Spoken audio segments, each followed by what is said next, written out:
Good evening, 6:30 PM, August 27th, 2025. I'll call the Select Board Retreat Goal Setting Meeting to order. If you are able, please stand for the Pledge of Allegiance.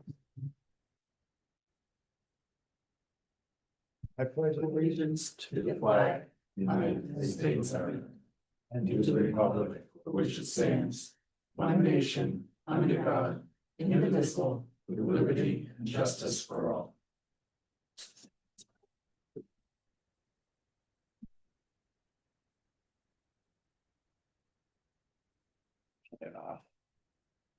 Is anyone recording this meeting? It is being recorded by TCTV. Also, if you're carrying one of them their phones, would you please silence it? This meeting is being broadcast live on TCTV Cable Station 8 and on their YouTube web platform. A recording will be available on TCTV YouTube channel. Later on.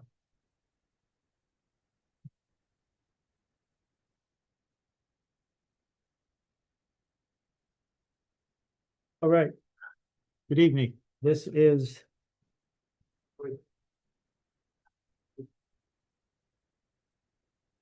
our annual meeting where the board discusses their goals and what they want to try to do in the next fiscal year.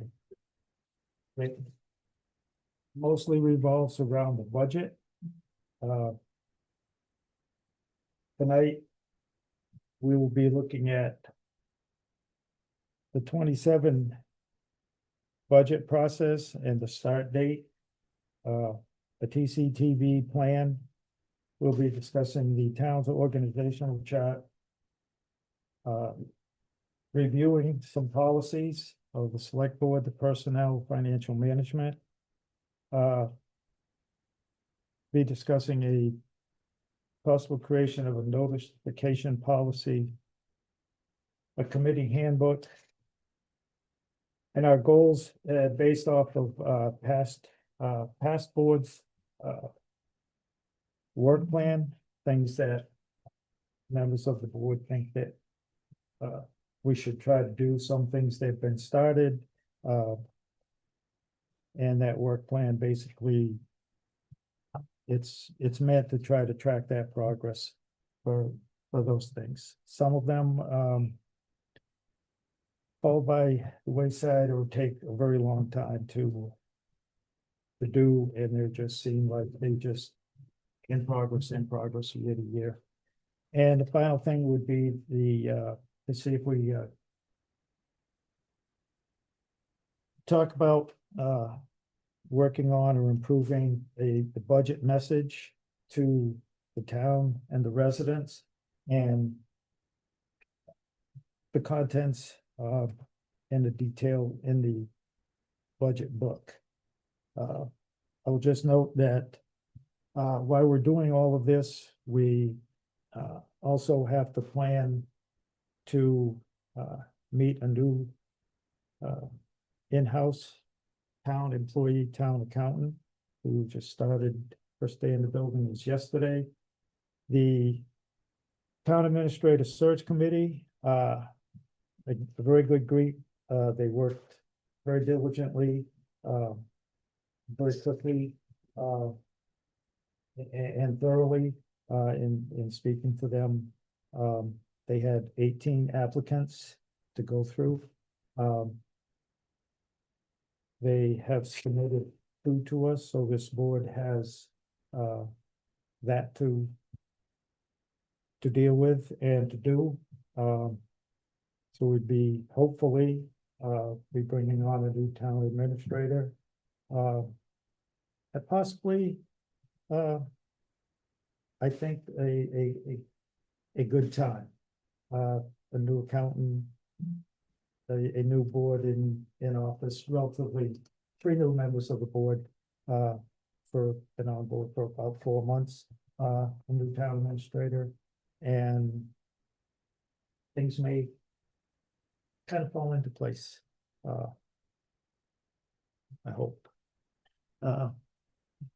So the first thing on our agenda is the goal setting, and I believe in the packet, the previous board's work plan that was approved last retreat, last November.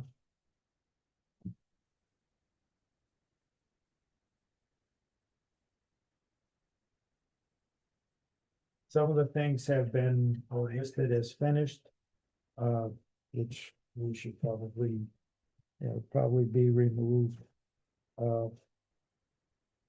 EDIC no longer exists, so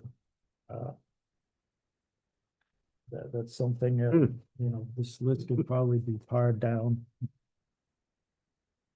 at the wishes of the board. Yeah, So, Down the second, developmental services. Okay. I think we could take well, never mind. I think it's final now or whatever. No, yeah, I think we can take the final off the Main Street Bridge. Since we haven't done anything with it. Not exactly finalized.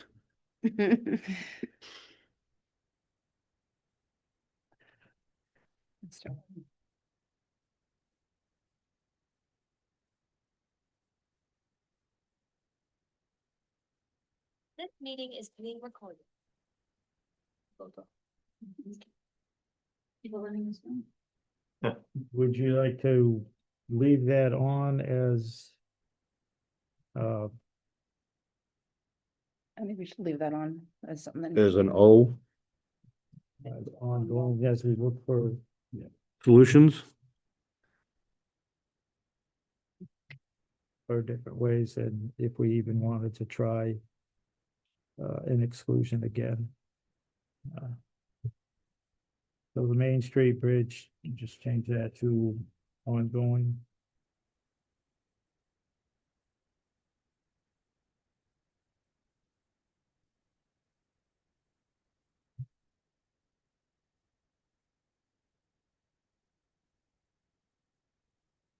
Yeah, could I suggest instead of cherry picking this, we just start at the top and work our way down the list? Sounds great.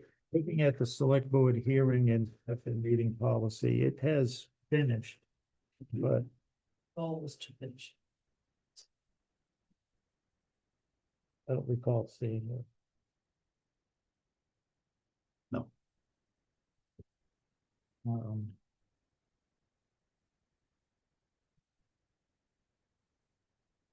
so you change that to ongoing.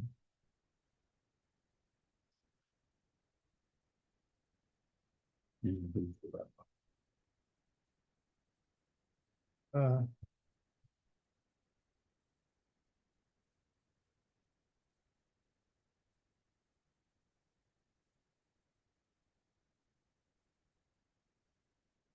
Adopt an island policy program, that was to see if we could get, like you can see in the city of Gardner and other communities where they have individuals, companies, groups, that maintain, a little island, like up in the town common, the little triangle, somebody, and they plant a little sign, a little flag, say, anybody. Can be anybody. And they take, they mow the grass, they plant flowers in there in the spring, and they do it about, basically take care of it.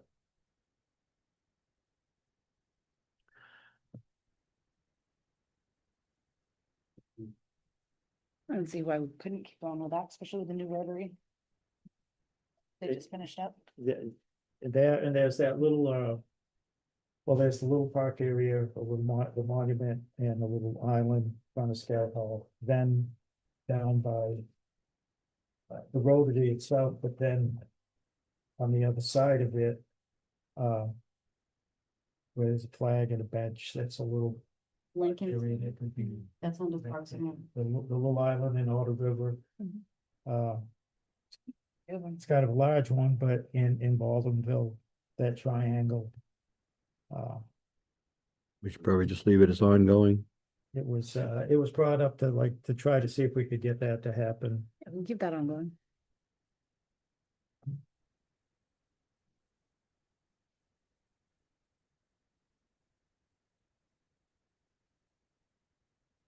It's showing as finished, but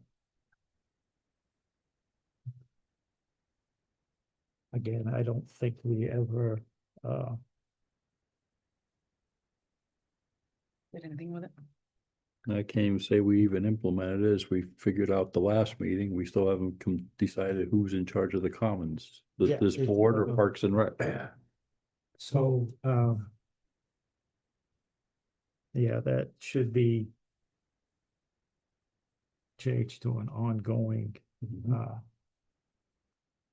again, until we have a meeting with the Parks and Rec and then, besides which islands we'd like to offer that up to and then get some guidance.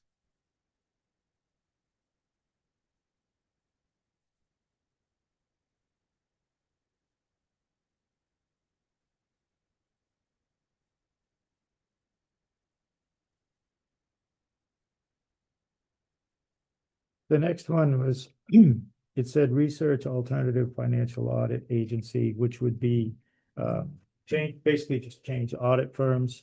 The current firm has one more, year under, contract. So, I mean, basically you just go out to bid for a different audit company and just change it. They have done audits for 10 years. It's been discussed, and one year we changed the manager, so to speak, the one who actually came and presented the audit, and then this year we went back. Yeah, principal. So we really haven't changed audit firms, and that was a recommendation of the financial review that was last done March of 2021. And also, it's just it's a recommendation of the DOR through the Division of Local Services. It's not accusing anybody, or meant to be that. It's just, you have a new firm, look at your process and your dollars.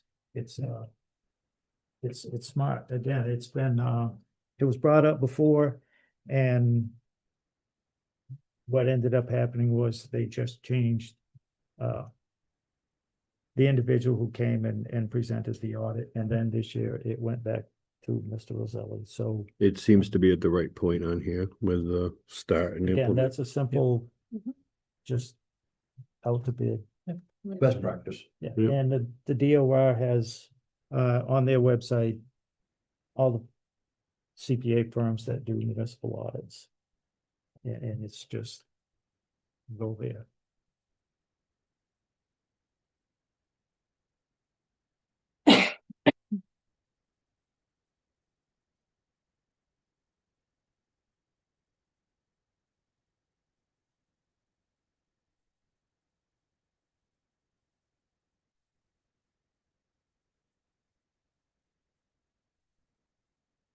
And working on some financial reporting and details that the board would like to see, and the timeliness.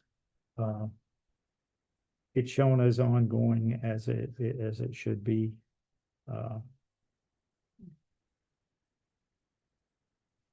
We may be able to put things together, bringing a new town administrator on board, which, as you all know, I forwarded the screening committee's results to you all, and we have experienced people to interview, no on-the-job training candidates. So that should help with that item.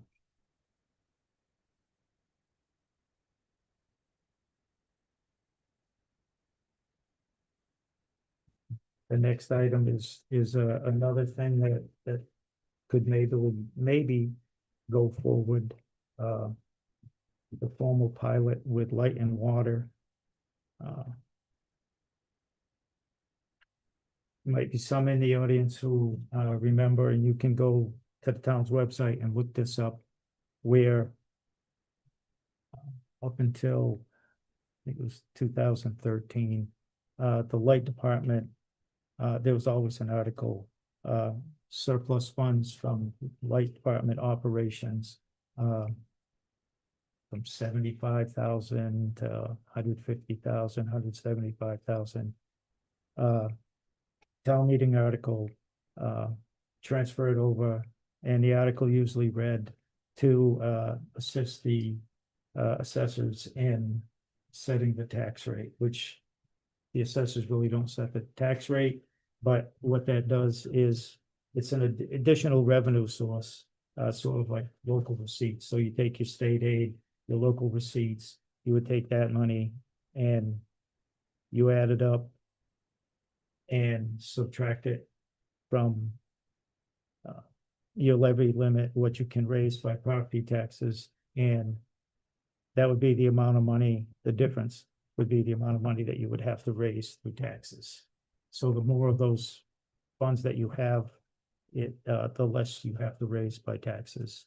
Or it just increases the amount of revenue you have that you can put towards things such as roads and so forth.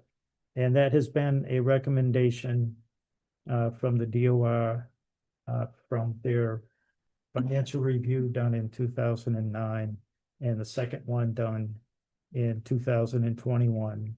That has been a continued mention and suggestion, recommendation from the DOR.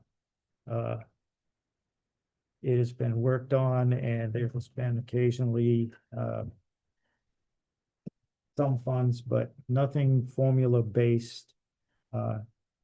So you actually have a formula, you just plug in the numbers, and that's where you get it from, rather than whatever the light commissioners might choose for the year or what you request.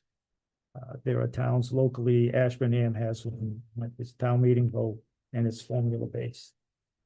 And it's a little more predictable. Mr. Chair, Yes, I would suggest that we change that from a P plan for FY 26 to an S for start. Okay. yeah. You know, I mean, I don't think a new town administrator is going to complete it in this year, but to start it Yes, like I said, would be, that would be restarting the conversation. Chair. Yes. Right. But how would the light department be able to save for infrastructure if they give all their money away?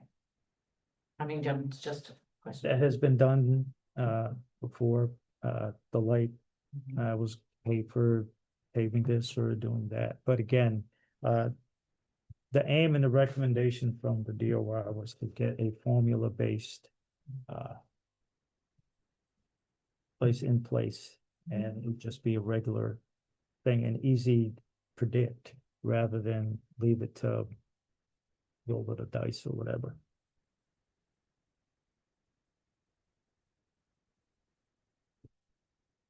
The next one, we're actually gonna look at those this evening, is the self-audit of the personnel policies.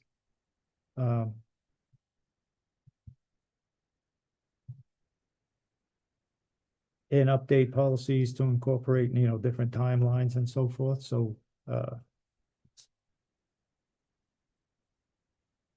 Constant ongoing.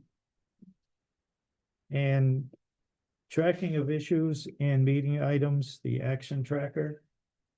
At one time, the previous chair Curry was doing that. We amended the selectmen's policy to assign that to the vice chair, and Mhm. that has started off being kept up. Yep. So I would that as ongoing to see. Implemented. Yeah, Well, it said he owned it, so I guess I own it now. I just updated the other day too. I try my best.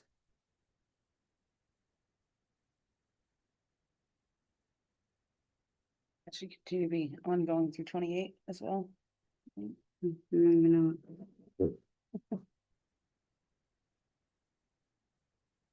You never know. Okay, in the Main Street Bridge, under 27, it should just be as ongoing. Yeah.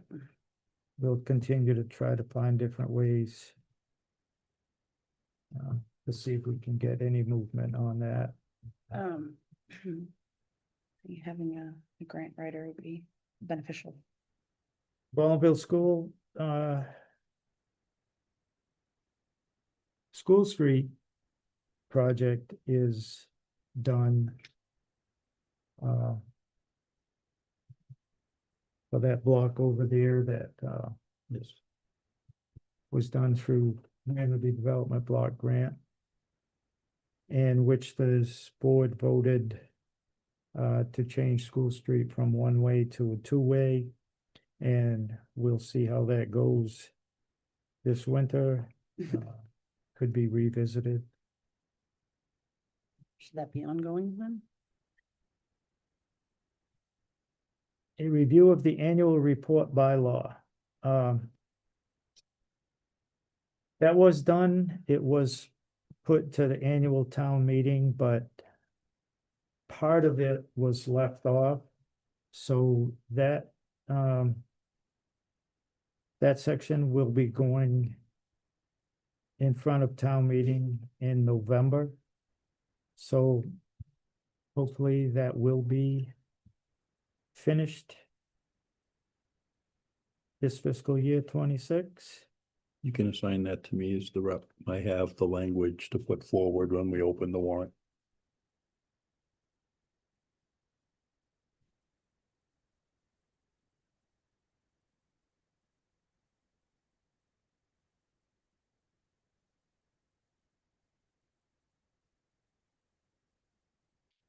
The upper spend plan has been finished. The deadline was past December. Well, I'm gonna question if it has been finished, because I can't find it on the website. And there has been a lot of chatter and a lot of recent things posted where communities have had a pretty big slap down, and had to repay all the ARPA funds. Yeah, well, the spending plan has been. I mean, all the money was allotted. Whether the things that it was going to be used for have come in and been paid off. But you're right, there are, One of the changed deliverables the was, rules in the middle of the game after the money was appropriated and put in places, and there are communities that are getting bills of oops. one of the deliverables was the report to the treasury. And that's what they're getting pinched on. Because they as you know, you follow that, and the figures were changing Oh, yes, almost daily in that. I own that one too.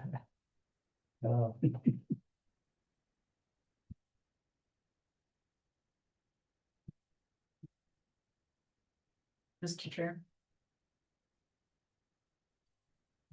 Question in the back. Do you want to remove the F? Question in the back. Yes. Which one is that one? That's the ARPA spending plan. You have a question in the back. Oh, I got it. Sorry, on the ARPA list, what's on the website isn't what the final list actually ended up being. So the website probably should be updated. We will change that to Ongoing. ongoing for 26 Oh, we just needed a copy and have them change it up. and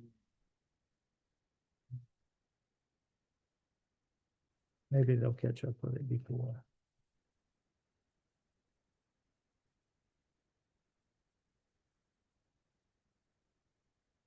Align financial transparency to state finance and DLS links. It's listed as finished, but Yeah. Oh, I no. think there was a loss in transparency. It's the box down in the lower right of the current website. And it used to go to ClearGov and it was old information. And my thought and idea was to put the links down there that will take you right to the DLS page, which DLS now is, it's almost live. They post information that now is almost as it's reported. It's not lagging behind like it had in years past. And I think there was one link put there, but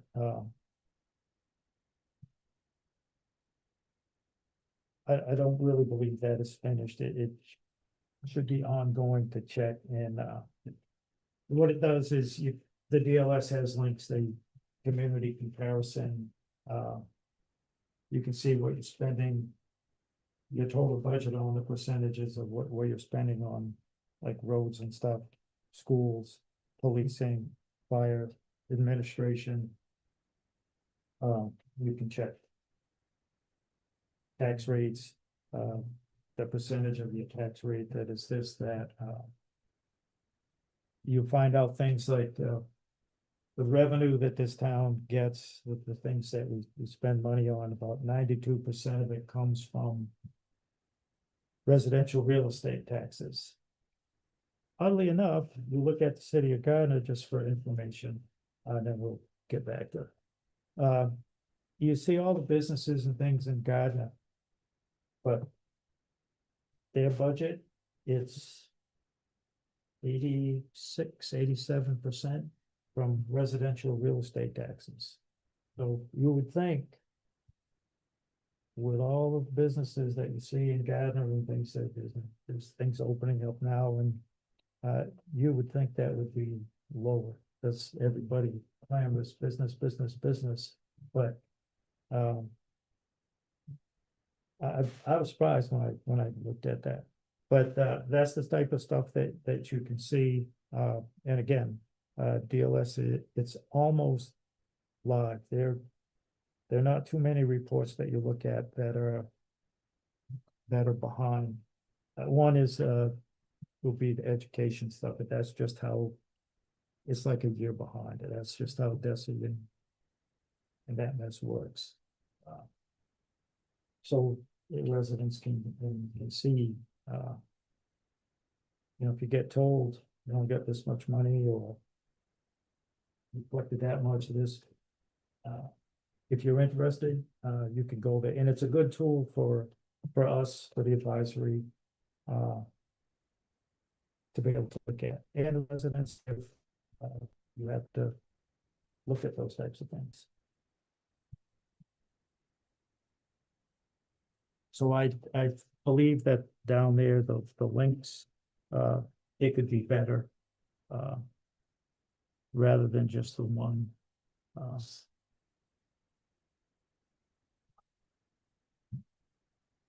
But it's better than nothing. And where that will land, with the new website and the new design, I've been looking at some towns that have some new sites, and Easier. they're pretty interesting, and again, I think it's how the town chooses to lay it out. Is the ease of finding things and how it is organized. Because I happen to believe that the main page should be all the things that the residents are interested in or is the most use to them should be right on the front page, plain sight, not having to click 6 times to find something. That's my personal thought. Again, it'll depend when that new site is up and running. And it's something I think to look at and to watch. Because there's town websites out there that are worse than ours, but there's a lot, no, it's just as far as organization. And where the information is put and how many times you have to click to find something. Organization. And others they have a lot of the information right on the front of the page, easy to find. And I consider that a service to the residents. They pay for it. Mr. Chair. Real quick. Circling back to the Main Street Bridge project, can I oversee that one? Well, sure. See what I can do about it? I enjoy yourself.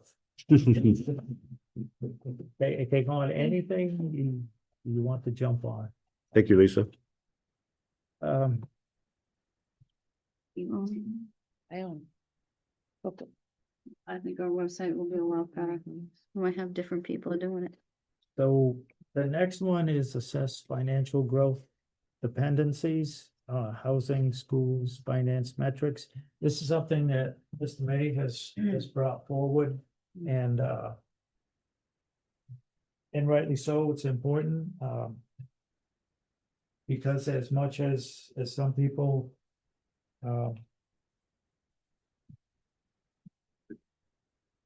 cheerlead and think it's a great thing, the school, MPC, the Old Elementary School, and certainly it's a good use of an old building rather than let it sit there empty.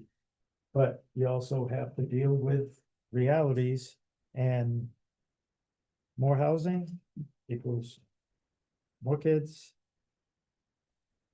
in the schools. You have the size of the building, the limitations of the people that can be in there, the increased assessment. And this goes back to the thing at town meeting, days gone by. People would question, why are we spending CPC money on buying this land? Why don't we? Because, and it was always pointed out, open space does not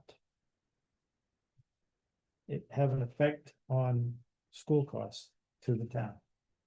The more students, the funding formula is out of whack. So, every student, it's about $7,000 or $8,000 that the town has to come up with, because Chapter 70 does not cover that all. And school choice students, only $5,000 follows them. So,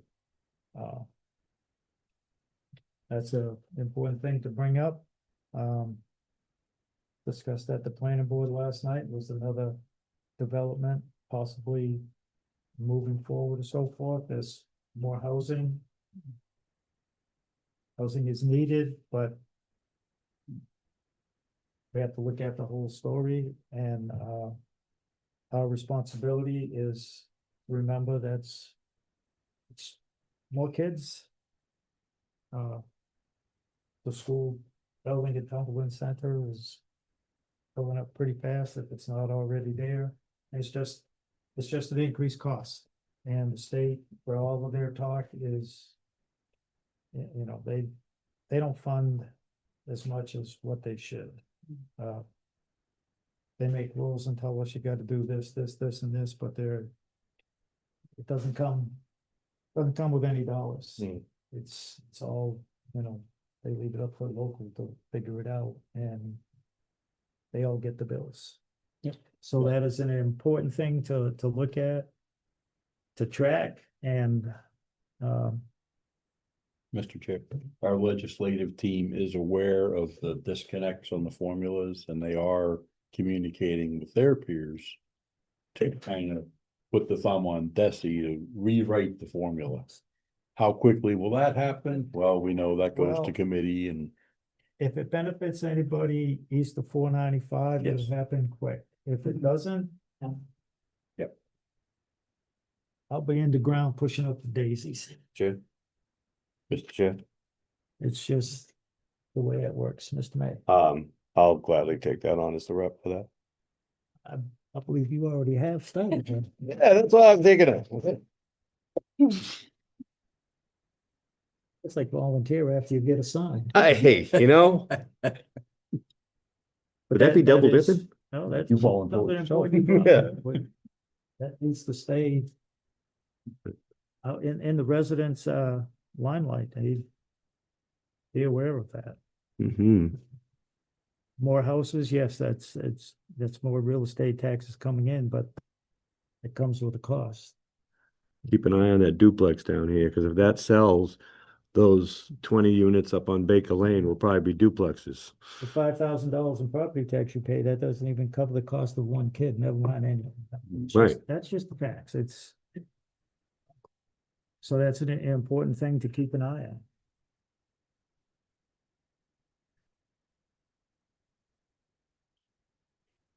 Personnel, and this has had 2 police officers, 2 fire officers,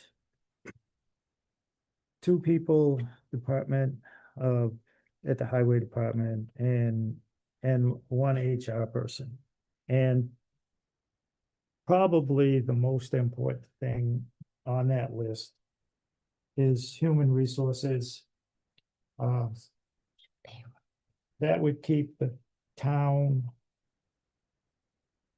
out of trouble in an area where it's real easy to get in trouble these days, for a variety of reasons. It was talked about at the last budget meeting, that was on the set. Fiscal 24 was talked about. That's where, an override was brought up, and it was, in my opinion, erroneously put out in a way that if we hire 4 more police officers, we'll save money. And that doesn't even work with Templeton math. You look at it, base salary for an officer right now is about $85,000 or something like that. Plus Base. 30,000 average in benefits, that's health insurance, retirement, vacation, all that. And then the cost of the labor contract, you're probably around 120,000 per officer, but all the training that they have to do. You have more officers, they gotta shoot more taser cartridges, they're expensive. They gotta go with range, gotta shoot more bullets, or they shoot fuel rounds. If you try to keep the same amount of things, so, it was talked about after that was said, we'll save money by hiring more. They would cut down on the overtime, which you probably never get rid of.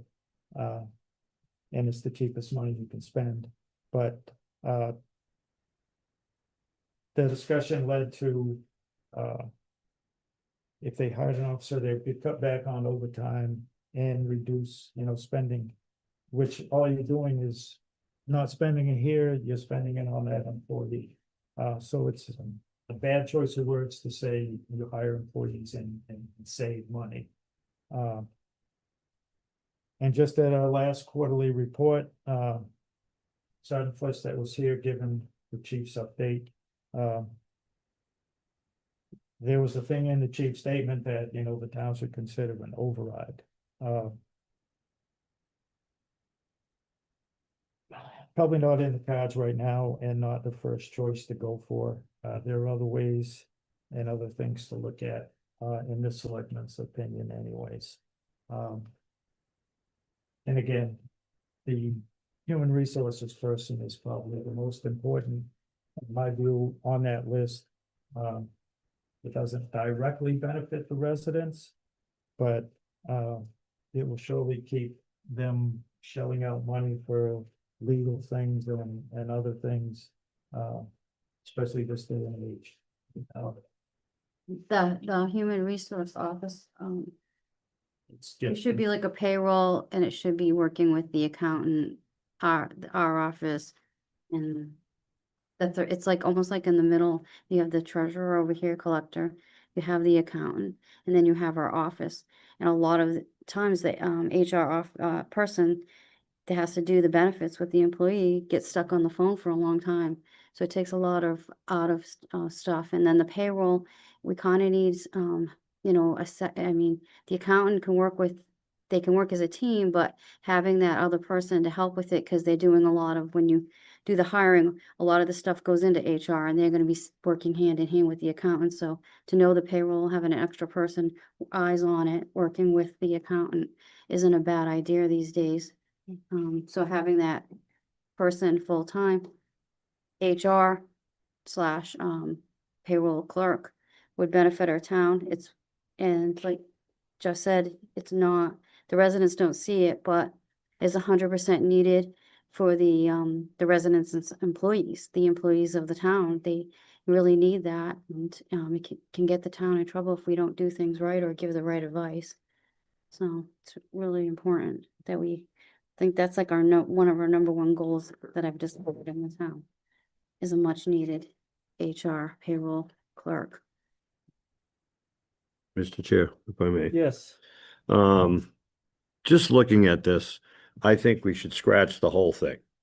Because this is all based off, it says right over here that it's number 3, and if you look down at number 3, it's subject to an override. So all these potential positions subject to an override, and not to jump ahead, but we got 2 other number 3s down here that are both new employees. So we have 2, 4, 6, 7, 8, 9 new employees that are on this list for some time when we get an override. I think we should reevaluate when we have the money, what we need. Because I don't want to hear when if we get an override, well, this was for 2 fire and 2 police and 2 DPS and 1 HR. And it wasn't for, the Main Street Bridge, or it wasn't for this, it wasn't for that. And the need for employees changes on the time you are in reality. So I don't know. I just, and it's, to your Payroll person point, can be done. if, I don't think we need a override for that. to your point about employees, there was an override in 2018. Well, A chunk of it was for the fire department. I agree, many of these jobs, they say, I mean, we wouldn't have the money, but I think the HR payroll, I think it can be doable within our budget. If we really put our eyes to it, I think we can get, I mean, our office has, even alone, if we sacrifice one of the roles in our office, we have 3 roles that, like, even the half day, the half pay, and then you just gotta find another half. I think it's doable. I'm not disputing any of that But other- issue at all. I'm just disputing the way it's listed here. That's exactly what I'm saying, is that I think that we do it as needed, which is, if we need a HR and a payroll person, Well, find the money. evaluation, of the employees and their tasks, because, actually, payroll is a job of the treasurer. Well, In most towns, that is how it is done. It is listed in the treasurer manual as such. but A employees few have a lot towns, of accountants do it, questions. and if you're lucky enough to have a human resources department, some of those handle the payroll. But to Mr. May's point, if you evaluate what you currently have and look at the tasks that are being completed, can those tasks be done more efficiently? Can they be divided up or assigned to people that you already have before you say, well, we want this, and this, and the answer is an override. And the thing to remember about an override, unlike a debt exclusion, which town meeting votes it, and then they vote it, approve it at the ballot, that is money that is borrowed. It increases the tax rate supposedly for only the time period of the borrowing. So borrowing, that increase in the tax rate goes to a specific thing. An override goes for a specific item for the first year only. Mhm. The exception is a special override, which can be used to fund a stabilization fund for roads, infrastructure, for example. And that override can actually go away after a number of years with a town meeting vote. And another caveat of a special override is the selectmen can decide this year, we're not going to spend that money. So it's, you can accomplish something big. And instead of borrowing it, you just do that, a special override, which can go away. But again, we had an override and it had a small amount for police, but the majority of the 423,000, something around there. 400,000 plus 200 something thousand went for fire and EMS. So, but here we are needing 2 more fire department personnel, and the answer to get it is an override. Because after the first year where you have to specify where the money goes, then the second year just gets tossed into the pile that's on the table and gets divided up. It doesn't go for, unless you are very disciplined and say, okay, we got this increase in money and it's gonna pay for this. But generally, it gets put in, it's like the meals tax. The meals tax was presented, it was gonna pay for capital items, and it did for first 3 years, because it paid, the town meeting voted to lease a cruiser and a 1-ton, and the meals tax went to pay for that, but after that, it's just in the pile on the table. Pay for the school assessment, whatever. Unfortunately, this goes back to, financial growth and dependencies. So So Bob, what you're saying is that you don't think it's a goal, it's more of when we do the budgets, if we can find the money for a role and they put it in their departments type of thing, or we create a new one during budget season, it should be on the goal sheet. Is that what you're saying, Bob? I see a whole bunch of things, because I look at this and I think it's a waste of time, most of this, truthfully. Because I look at it and most of the things say implemented and finalized and they ain't even close. Like capital, the thing coming up, oh, it's finalized, okay. So this is fine, but I just don't think, somebody said we needed 2 police department, police members, somebody said we needed 2 fire, somebody said we needed 2 DPS, and somebody said we needed 1 HR. What were the circumstances at the time and have they changed? Have our circumstances changed? Did we have 65% of the work going to ambulance rather than fire? Did we have 10 police officers rather than 9? That one of them's been paid through ARPA for the last 3 years in a backwards kind of deal, that we don't know how we're going to finance next year, truly. And that's why I think the chief's talking about an override, because he knows it. So, these are all nice and everything, but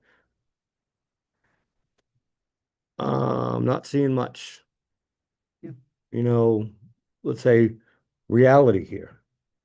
That's my problem with this format. And I think it's too many. I think as a select board, we should probably pick 5 or Yeah. 10 and get them done. Yep. We'll work on them rather than have 100 shotgun shell, mm, Actually, Miss everything. actually accomplishable, doable goal. There we go. Such as changing audit firm, that's that's a no. Done deal. That should actually be in the finance committee policy, that they, That's what. every. 3 years. Well, look at 3 it. years, 5 years, 8 years, whatever. For every two, depending on the length of contract, Yeah. if you do it for 3 years. Great, they're there, but Yeah. I mean, some of the stuff's already done or it says it is. Every- It's just not. A cycle or something. But like, looking at, in this here, I agree right now, that the HR person is the most, say, the priority. Especially with our present system, because I don't think it's right having the TA as the HR person, No. and the boss. Yep. But I'm just getting frustrated looking at this, that's all. So I'll just kind of back off a little bit. Because this is always, every year, this is one of those things that it just seems like we're spinning wheels. I mean, I Just I drop agree, like down- 5 things, something that is achievable. It's just like a wish list. And then, and things that they say they're done, but they're not done. They change because maybe they were done then and they weren't, and then they change and then they're undone. Well, I- but I'll give you an example of what I'm talking about. The few down here on public services says capital asset assessment property audit. It was listed as start, implemented, finished, and it's denoted as a 4, which says inventory of vehicles and equipment is complete and is periodically updated. Oh, really? Really? I'd like a copy. I know, we all would, right? I get the same, piece from fire, piece from DPW, and a piece from police, and then go and get the real vehicles. That would probably be Um, another good goal. We want our inventory, right? Yeah, that's, That's achievable. If You you know. were sent to somebody in the town, it's I achievable. don't mean to sidetrack, but No, it's, that is actually, well, you have requested that multiple times before being on here. Yeah. I've been beating the But, Capitol drum Right, since I know. 2016. multiple times, Mhm. and I know advisory committee has 2 members that I know are working diligently on it. And it has been discussed at their meetings, I have hope. so. And again, Yeah, I wish it there's was- one out there complete, Wish it was achievable. Yeah. I'd like to see it. That should be an ongoing, yeah. Yeah, that's just. In gonna- our that's assets, Maybe a couple it ongoing, includes the land that, probably not 20. the parcels of land that the town owns, Buildings. which. If you go on the Board of Assessors page, and I'm not talking about this building, the light bill, and the police department, just parcels of land. Some of them are no bigger than this room, others are, houses in acres. It's over 90. I made a suggestion or Mhm. thought that we should hire an appraiser or real estate individual to evaluate those properties and see which ones are actually usable, where they are located. Are they located in a commercial area? They're located in residential only. The small parcels, offer them up to abutters to see if they, they would want them. Yeah. And if, there might be some small parcels that, nobody wants, okay, so we're stuck with them. But some of those properties, we could get them on the tax rolls and off of Templeton holding them. I Yeah. mean, over 90 parcels. I mean, And we're discussing are we auctions. just holding on to them for the sake of holding on to them?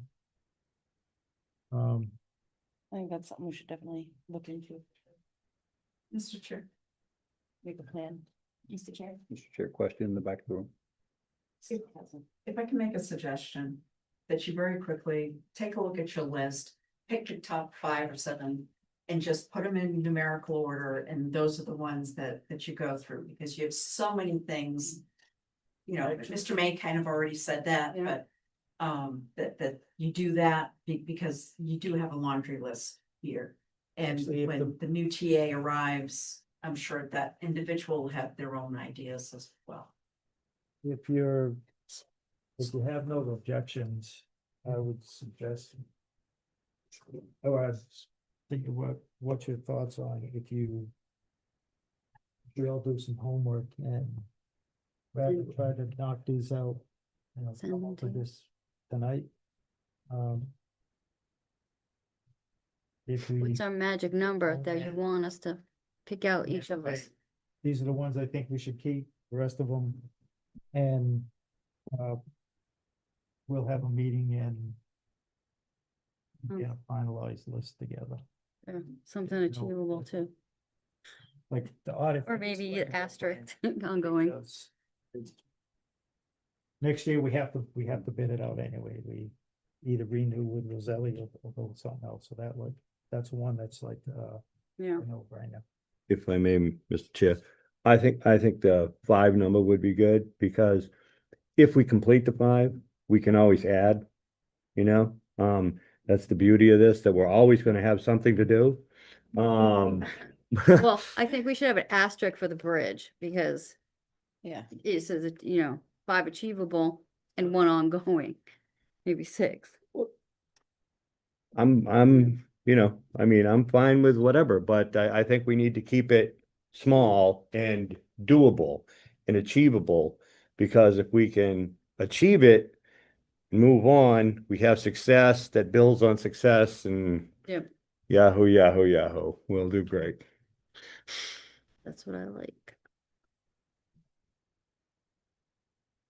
Achievable. So yes, to your suggestion, your thought, I think we should probably table this, put on our thinking caps and come up with, let's say, 5 to 7 Homework for one of our Yeah. next meetings and priorities. put it on our agenda as homework.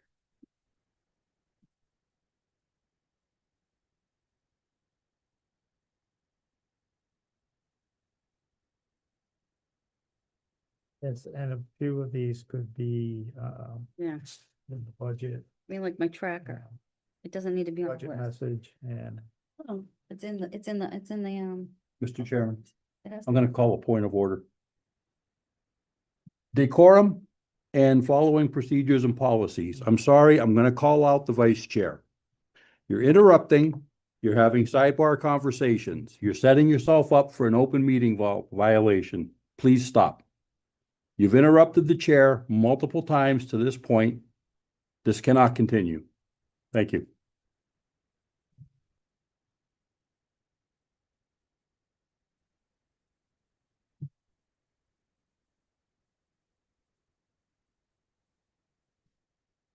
So individual members create a list of goals and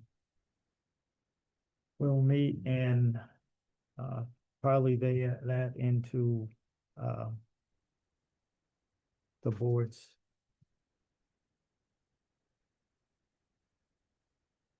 goals or to-do list.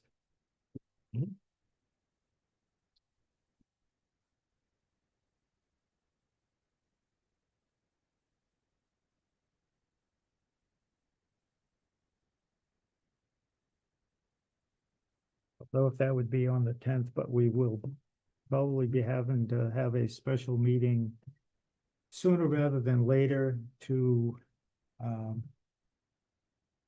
we have a couple of things, but also to discuss the plan of, interviewing town administrative candidate. Yep. And one thing on here that we can just, just it was gonna go away is, we're gonna review policies, so, that's one that nobody has to worry about.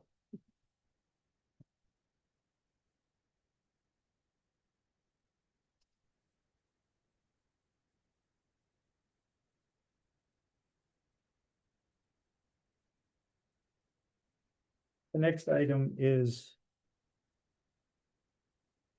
the fiscal 27 budget process start date.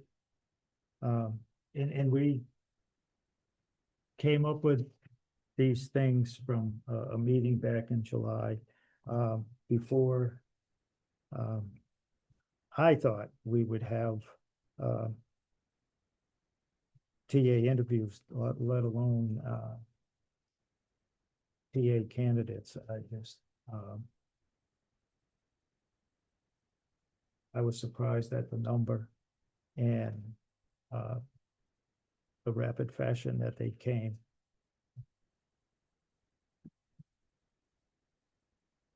But we have, if you look in the past, the process has really started in December. I happen to think it should start in October. I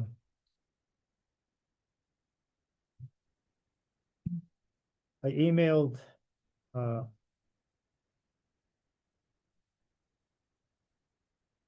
Jared Aponte today and asked him how his meet went with the town accountant and if he thought books in free cash was doable by the end of September. And he stated that might be a stretch, but depending on the new accountant, they met yesterday, went over where things are and what needs to be done. And the fact that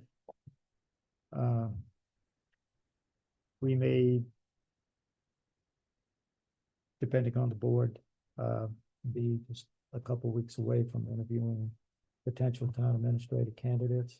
But regardless, I would like to start.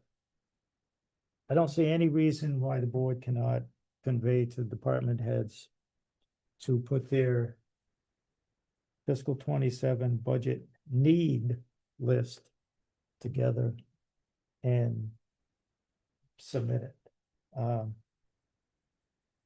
Other than, let's see. Other than the town accountant, it won't be any department head's first rodeo as far as doing it. We could, this board, we can, if we wish, vote to do that, to instruct the department heads. I suppose we could put we need a need list and a want list, because they're two different things. And maybe something on the want list is doable, or it makes sense, but rather than waiting till December, taking into account that November, we really don't want to be doing it in December, but sometimes that happens. Okay. Sometimes that happens. It's a very important process to do the tax recap sheet, to get the tax rate set so the bills can go out by January 1. If that is not done, residents are under no obligation to pay real estate taxes until, I believe it's May 1. That's not the position the town wants to be in. The last time we were in that position was in 2013-14. So I would rather start the process sooner. And we are voted to have a fall town meeting November 12th. So I just feel that we should get the department heads submitting their stuff sooner rather than later. So in case you know, we're in later November instead of early November for the tax recap sheet.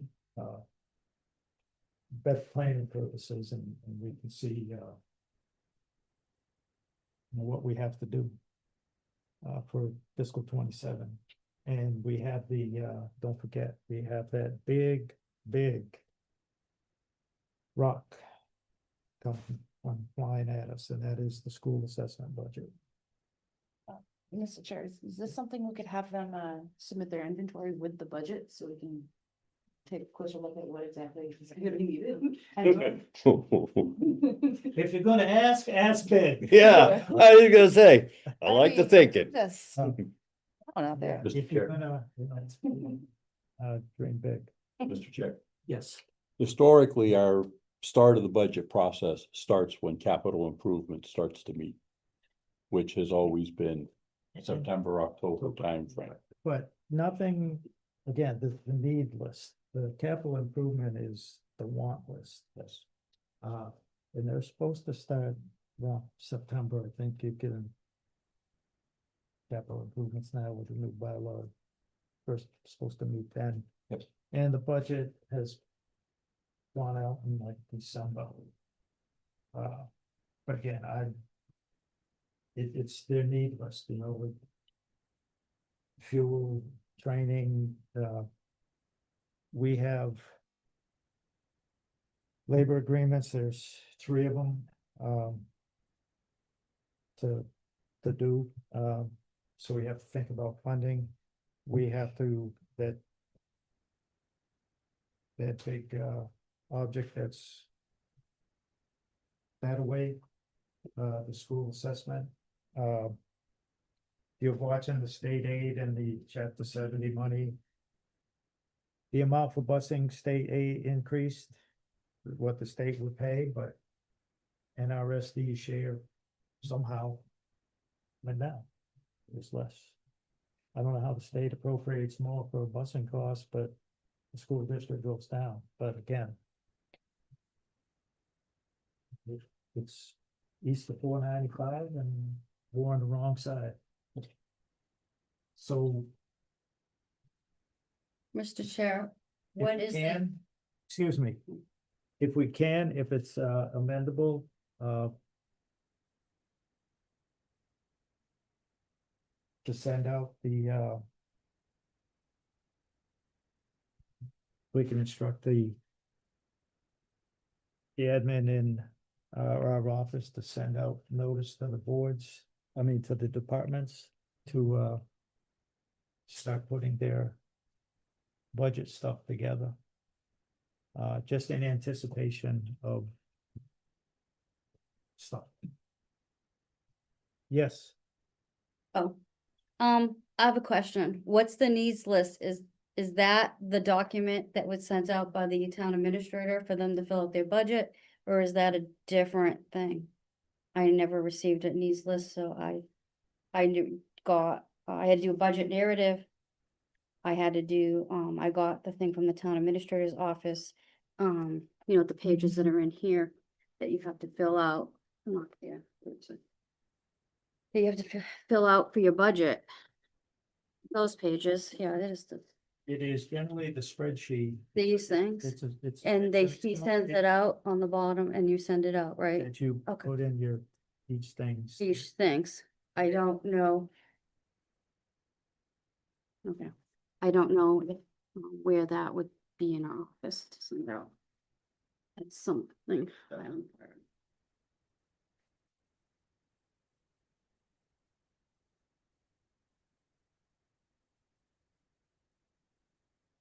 So, and again, if you look at the, again, All right,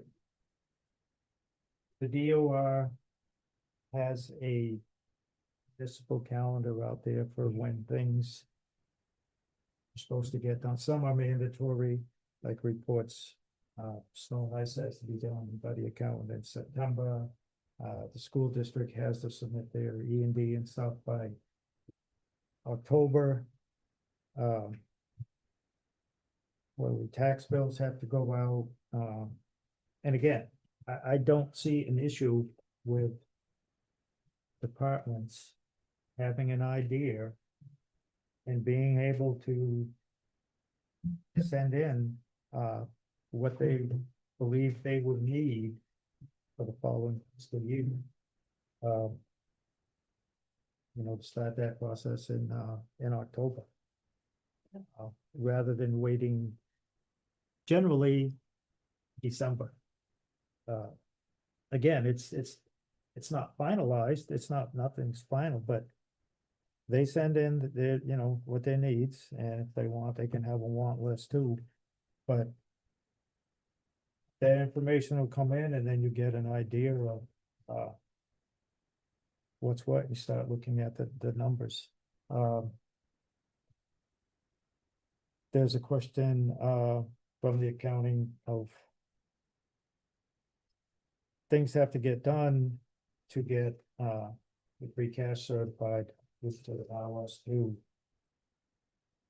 build up our reserve funds and be able to do some things that should get done. Not necessarily have it available for, budget, because again, DOR finance review, history of this town, using one-time money for reoccurring expenses. DOR says, don't do it. They've told us this town over and over again. And you take money out of stabilization to pay the school assessment, for example, or pay any bill. Where do you find that $200,000 or $300,000 the following year? So for planning purposes and to get ready, I don't see any reason why departments can't start submitting that stuff in October.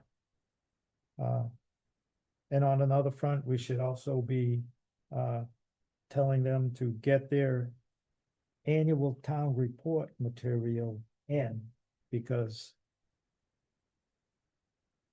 the dates changed by town meeting vote. So there's that, which mandates they have to get that stuff in earlier.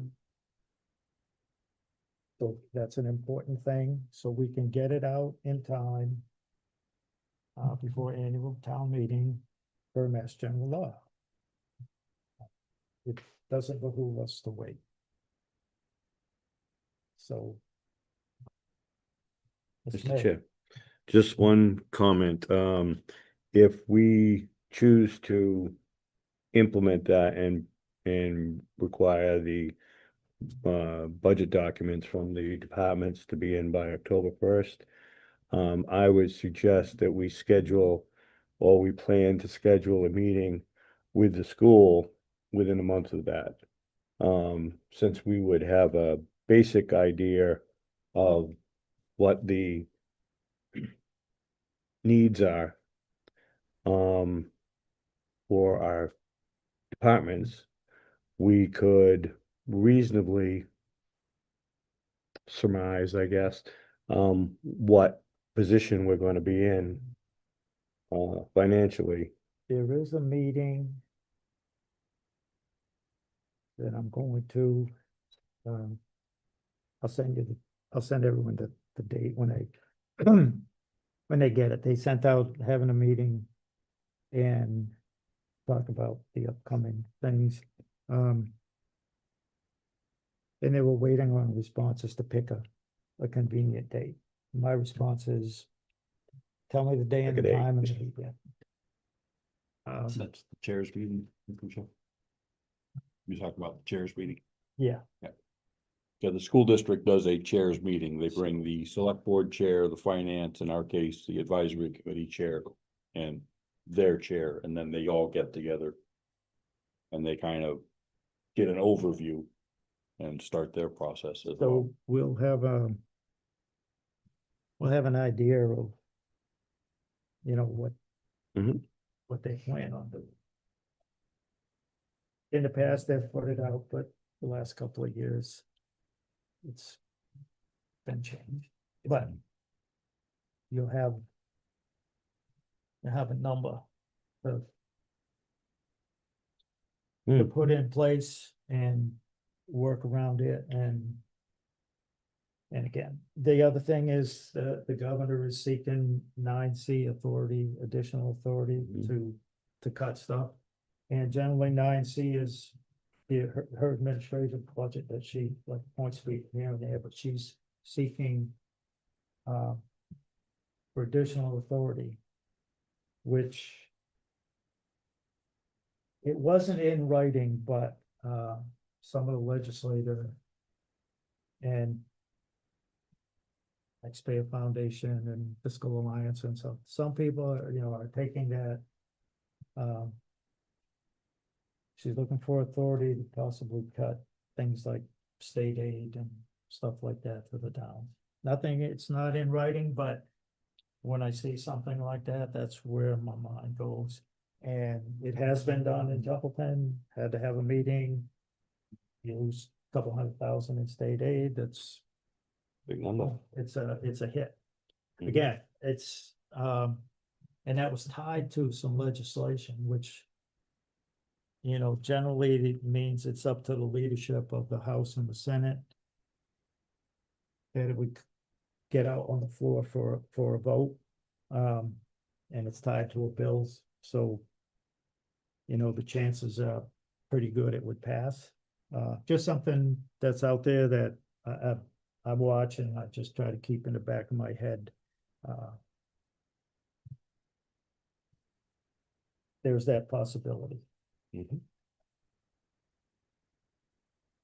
Regardless of.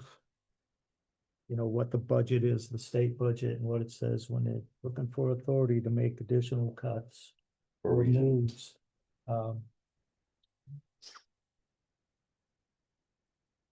It just, that's something that concerns me.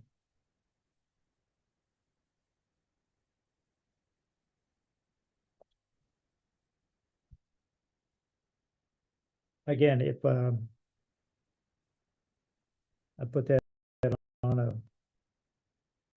I want to try to watch the agenda for the 10th, for September 10th. But, give the members time to, give you all time to think that over and put it as an item. To decide. Not to mandate they send it in by, but tell the departments to, October 1. Start submitting your budget information for fiscal 27 in to our office and, again, we have labor contracts we have to watch. We have the school assessment. Just stuff going up anyways. We have to watch Worcester County Regional Retirement. Cause that 15%, could jump up. As was mentioned in the audit, Mhm. so. I just like us to try to stay ahead of, the surprises. Because like I said, we have to get certain things done before the tax recap sheet can be submitted. And the later that happens, it's not a good thing. I don't like to see them, small list of, in December that haven't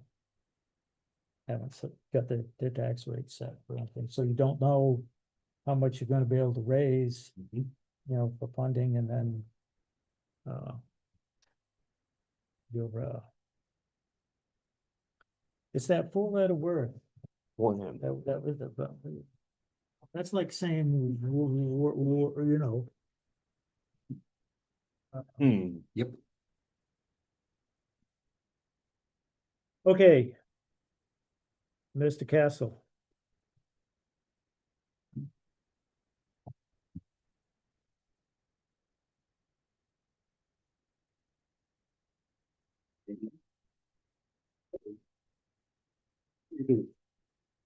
I sent you a business plan with a funding proposal and ways that we can help fund TCTV and also do a lot of good for our town. And if you'd like, I'd like to bring you through that with a brief visual presentation as well. May I do that? Okay, thank you. Let's see if I can remember how to zoom.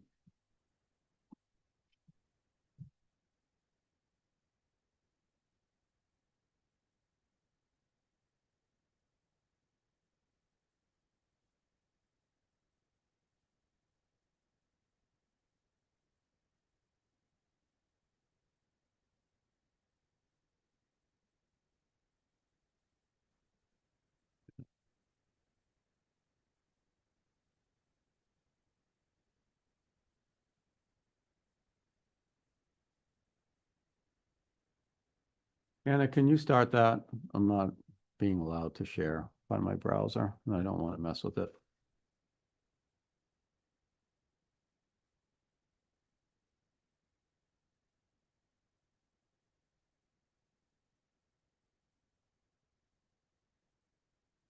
It is awesome.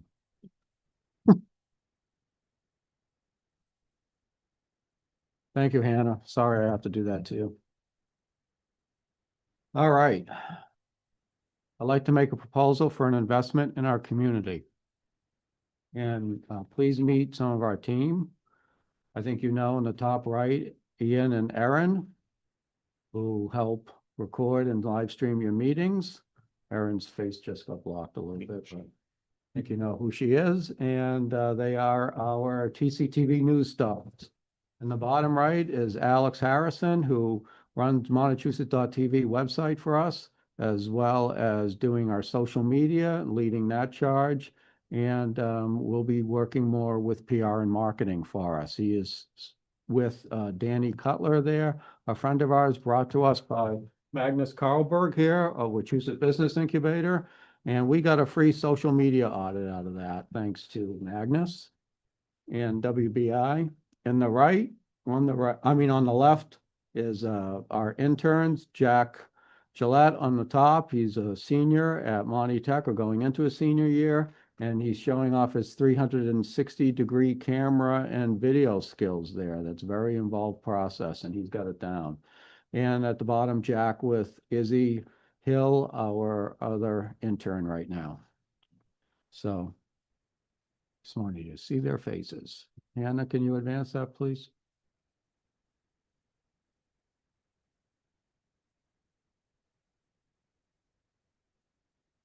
It is not letting me advance.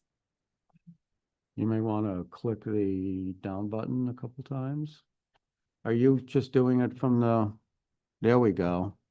Yeah, there's some timing on this. This is in Keynote, which we use on Mac. Well, we use Mac, but not Keynote, so it was easier than trying to get PowerPoint to agree on a Macintosh.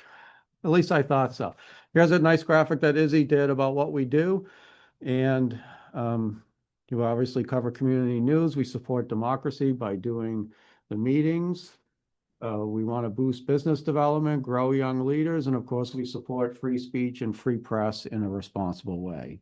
In addition to that, we've been working on being pests to Comcast and mass broadband, and we're finding all kinds of data anomalies. Been working with Gage on that, and we're doing other things as well. So those are some cable-related matters that we do in addition to all of the content production that we do, and try to protect our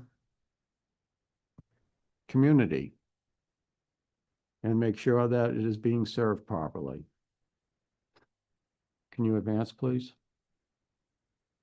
Thank you. She's got it down now. Our brands. TCTV and Montechusett TV are a brand. Sometimes we say TCTV synonymous with our department. That's my bad for trying to brand it that way. But years ago, I didn't want people just calling us cable because everyone knows what's happening to that. So we tend to go by TCTV, so please forgive the synonyms with that.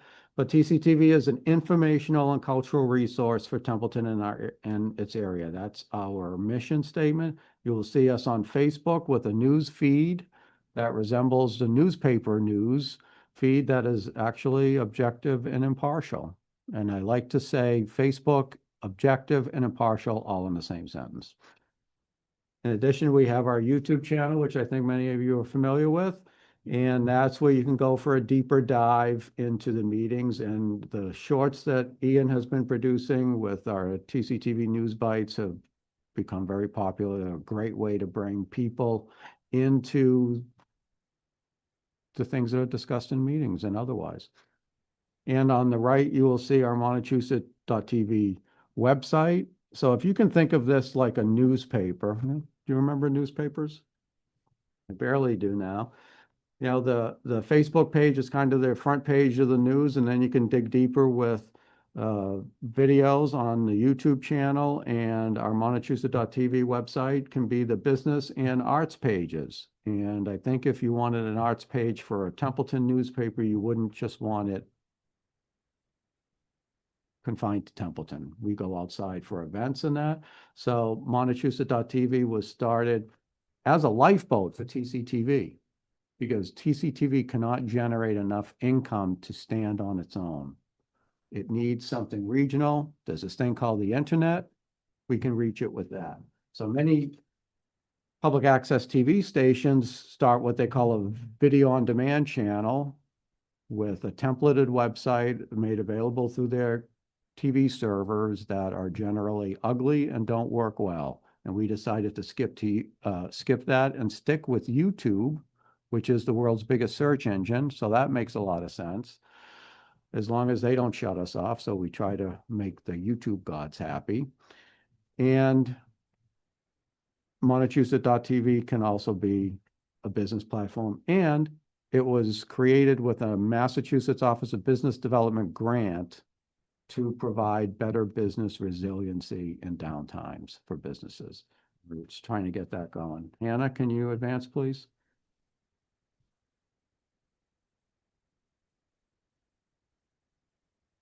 We are a community media center. And we made this choice back in 2015 when we were negotiating the present cable contract. Instead of being a studio-based public access channel with a big studio and a lot of overhead for that at the edge of town that nobody ever visits, we consulted with our attorney and a consultant that he brought in, and they encouraged us to go to a community media center model that opens it up. Instead of just loaning out complicated camera equipment and audio video equipment that a lot of people don't want to use, we can do everything.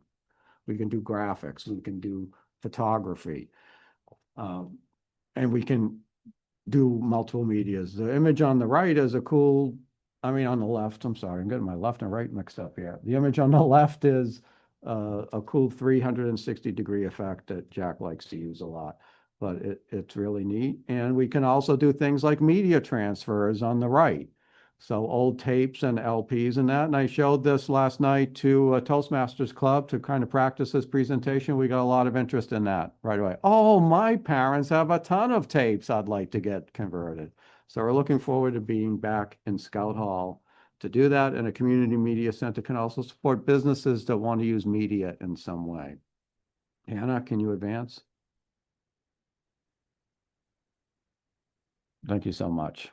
We offer cool tools with 360 cameras, which can also be used eventually, we think, to produce virtual reality video.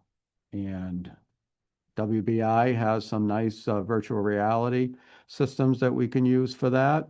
We also have a drone that we fly. We have a certified drone pilot for that, and he is one of our interns. And we also teach soft skills like speaking, presenting, communicating that are all very important for community information. I'd like to tell you a brief story about that meeting owl, which is something else we loan out. That couldn't be found the first 6 months of COVID. And I was advised about it by a member of our community, Mike Duval, who also I knew from Toastmasters. And he said, have you seen this thing? And I said, no, it sounds really interesting. I couldn't, COVID started in March that year. We couldn't get my hands on it till November. Finally got one, put it on my dining room table, called up Mike. He hopped on, okay, everything works. I said, all right, now I think this thing is supposed to be able to stream. How does it stream? Where do I put the streaming information? Because we have to program Zoom and our TV server with stream keys in order to do the cloud streaming that we do. Oh, we already do that in Zoom. That was my first revelation. The second revelation knocked me in my chair. That was, oh my gosh, it's easy. It's so easy. This is what we should be loaning out instead of complicated equipment. And it changed our world that moment. And this actually turns our world inside out, like you would pull a t-shirt or a sock inside out, because that we broadcast the entire Zoom meeting. If we stayed with the system that with the cameras on the wall, we took a couple of them off to play with to see how we can repurpose them. We stuck with that system. Zoom would be one camera input. See what I mean? It turned our world inside out. It was a huge revelation for us. And this whole room in a hybrid setup that other communities are envious of cost us $5,000. And I overpaid for those TVs, those monitors, for a different reason, but that system in there cost $30,000, probably cost $50,000 to replace today. I like sticking with this because it puts you in a front row seat. And we have several of them that we can loan out to people. So easy is better for us. Hannah, can you advance, please?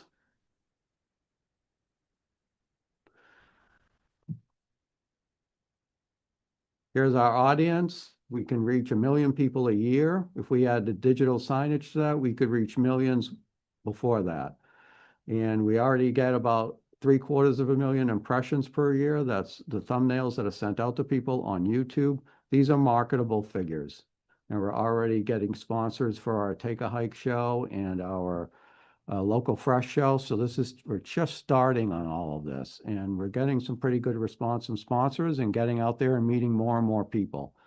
And some testimonials on the right from some people that we know. And these are unsolicited. Anna, can you advance? But through all the good things we do, we're facing a funding crisis, I think, as you know. Graph on the right shows the cable subscriber losses in the last 6 years. And I wish I could make it more dramatic because it's really kind of almost exponential. If you look in column E, from 2019, we lost 24 subscribers up to over 50 the next year. Almost 100 the year after that. It was exponential for 4 years, up to 200. It hasn't leveled off. We're still losing more than at least 150 a year. So, and the arrow points to what the cable subscribers pay to support us almost exclusively. That does not include the 60,000 in capital we received that they're paying for. It would probably bump that up to about $75 a year. And if the non-cable TV households in column D paid that much, 158,000 now is the gap. This is a matter of equity for our cable TV subscribers. They should not be paying all of our bills. And the state wants equity for people. I wish they would open their eyes to cable TV equity, but this is also being addressed in other towns who are electing to pay this gap because they're realizing it now. So I will let you look at that graph more in detail yourselves. Hannah, can you flip to the next slide, please? Here are our revenue streams in a 5-year projection. We talk a lot about 5-year projections. I will always give you a 5-year projection. And I ask you to look at year 5 because that's the goal. Everything else up to that is just divided, I can't remember the term, but progressively to get to that goal. And You know, if you look at the cable streaming fees, it's been holding steady at 120. I think it's going to dip right now more in the 110 range unless we get help from the state, and that doesn't appear imminent. The TCTV sponsorships and video production, I figure that's a max based on our size of our crew and what they can handle efficiently in a year. Digital conversions, that may be overstated, even with the interest we got last night. I'd be happy this year if we had, you know, a few $100s in that. TCTV memberships, so let's say we asked non-cable TV subscribers to pony up $75 a year. I think 32,000 would be about, I just did the math a little while ago, 400. That would be huge to get 400 out of 2,000. I wouldn't expect that right away. But the big ones are going to be Montechusett.tv, which 60,000 may be understated. I want to be able to do 48,000 or 336,000 at least in memberships alone and do it sooner than this. And the digital signage, which we were ready to do with the body formerly known as EDIC or an Economic Development Committee, but we decided to dissolve that, and we could have been breaking ground on a digital sign in June. And if we can make $2,000 on that, it pays off in 2 years. It's worth about 10 years of lifespan. We can make money on this.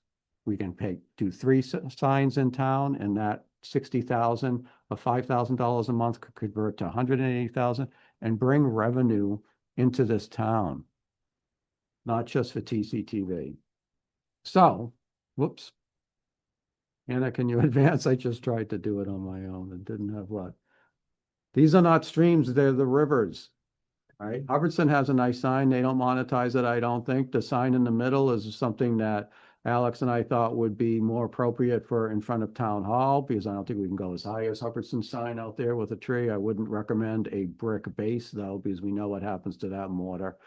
And Montechusett TV is the other one. Montechusett TV has limitless potential. It's built to eventually do e-commerce, meaning that a company in Leominster that sells something, we get a piece of it. 10 cents or $1. You could have thousands of microtransactions a month bringing money into this town. Again, not just for us, but for the town as well. Anna, can you advance, please?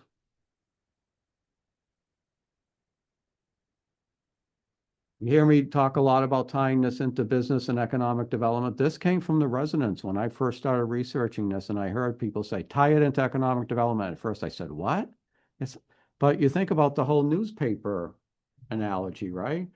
Newspapers were business development tools. If you had a shop on Main Street and you weren't getting good sales, you ran an ad and had a sale in the newspaper. That's what we're trying to provide businesses in our town, and to bring money into our town, to give them a regional reach, and also to promote Templeton. So, and I'm not against exploiting Santa Claus and Elsa for this at all. Anna, can you advance that? I want to tell you a couple quick brand stories that still blow my mind. 20 years ago, when we first were intended to start a TV station, we sent out about 1,900 surveys in the light department bills, and we got 1,100 back. That is unheard of for a survey. I'm almost embarrassed to say it because I'm sure people think I'm lying, but I'm not. And 70% wanted TCTV and wanted to pay for it. And since we've been streaming meetings, I think we've done over 700 now. We've had a 99.5% success rate. Until about last week. We couldn't do a few. Hannah, we might have dipped below 99.5, and I like that because that rounded us up to perfect. And you know, when we started that, when Sean was here, when we started that, and I thought, man, 80% would be a good rate. And it would pull my hair out trying to solve the other 20%. That would mean 1 in 5 of your meetings aren't streamed. And I've always credited the better technology, but it's also because we practice it. We stream test before every meeting to make sure all our systems are working. The settings are checked by our operator in the room after Hannah programs it. So we work hard at that. And finally, this isn't a quantitative one, but that TCTV logo you see, I wanted it changed after COVID because I was sure that we had become synonymous with something that everyone wanted to leave behind. And we worked at it. We came up with a couple other things. We really workshopped it. We never changed it. And it wasn't out of neglect or anything. It was because we didn't need to. That's unheard of. That's rarer than rare in my business of building media brands. When you change your identity, you change your look. We didn't need to do that. And you know what? I'm applauding the people in town. That's on you. Because you allowed us to change. And you stuck with us. So thank you for that. Hannah, can you advance that? I just wanted you to know those stories because it still blows my mind. Our funding proposal, we need $150,000 supplemented for 5 years to build this up. And I think other towns are electing to pay for their meetings, the PSAs, the public service announcements that we run. I've said this before, almost each one of those could be a critical life or death situation for some people. And they're very, very important. We need to get those out to more things because we put them on Facebook. Some people don't get that. Here, I want them playing when people come in for planning board meetings and other, this may be their first interaction with us. And we do have a plan to use digital signage in town hall and the library and the senior center to get this out. But I'm also thinking about maybe a printed newsletter or an email newsletter that goes out to people that has the news, the highlights of the weekly reports and the meeting recaps that we also do. And that may be something that can attract the membership fees because I think we have to give something to that. If you want all the meetings done, and I submitted this plan a couple years ago when Mr. Toth was the chair and he asked for a plan in case the state mandated all meetings. And I said, for the meetings we don't live stream, the best thing to do would be to loan out the meeting owls to those meeting organizers and they would be responsible for plugging it in. And if you can plug in a USB and get on Zoom, you can run a meeting owl. And we would do the downloads and uploads from that. And that I estimate at $40,000 a year. The meetings cost about $60,000 a year. The PSA is about $14,400. The events we cover that are town events only probably cost about $12,600. And I can break down all those costs for you separately if you want. And the total of that is $127,000 plus ancillary costs, which I can't quite quantify. And you have the investments that we have in this room a couple years ago when the state graced us with the Rotary and started building that. We had electrical interference from their remote controlled digger apparently, and we had to go out and get all new shielded cable for this room at a pretty good expense. So we will do that for that, but there are costs to this. Hannah, can you advance that as well? We want to lay out some funding options for you because we're not just asking for the money. We understand that there is a serious financial problem in this town, and this is not a great time to be asking for this. Will the town pay for the cable TV subscriber equity now at $150,000 a plus? Again, if you want to record all the meetings, I recommend using a meeting loan out program, a meeting owl loan out program. Is there a chance for a meals tax portion or other tax? I know Governor Healy wanted a bill that would allow you to take 25% more in meals tax. I can't remember. But imagine what TCTV could do if it were incentivized, to help our restaurants. We would really be all over that because that would mean more money for us if it came in a meals tax or a portion of the meals tax.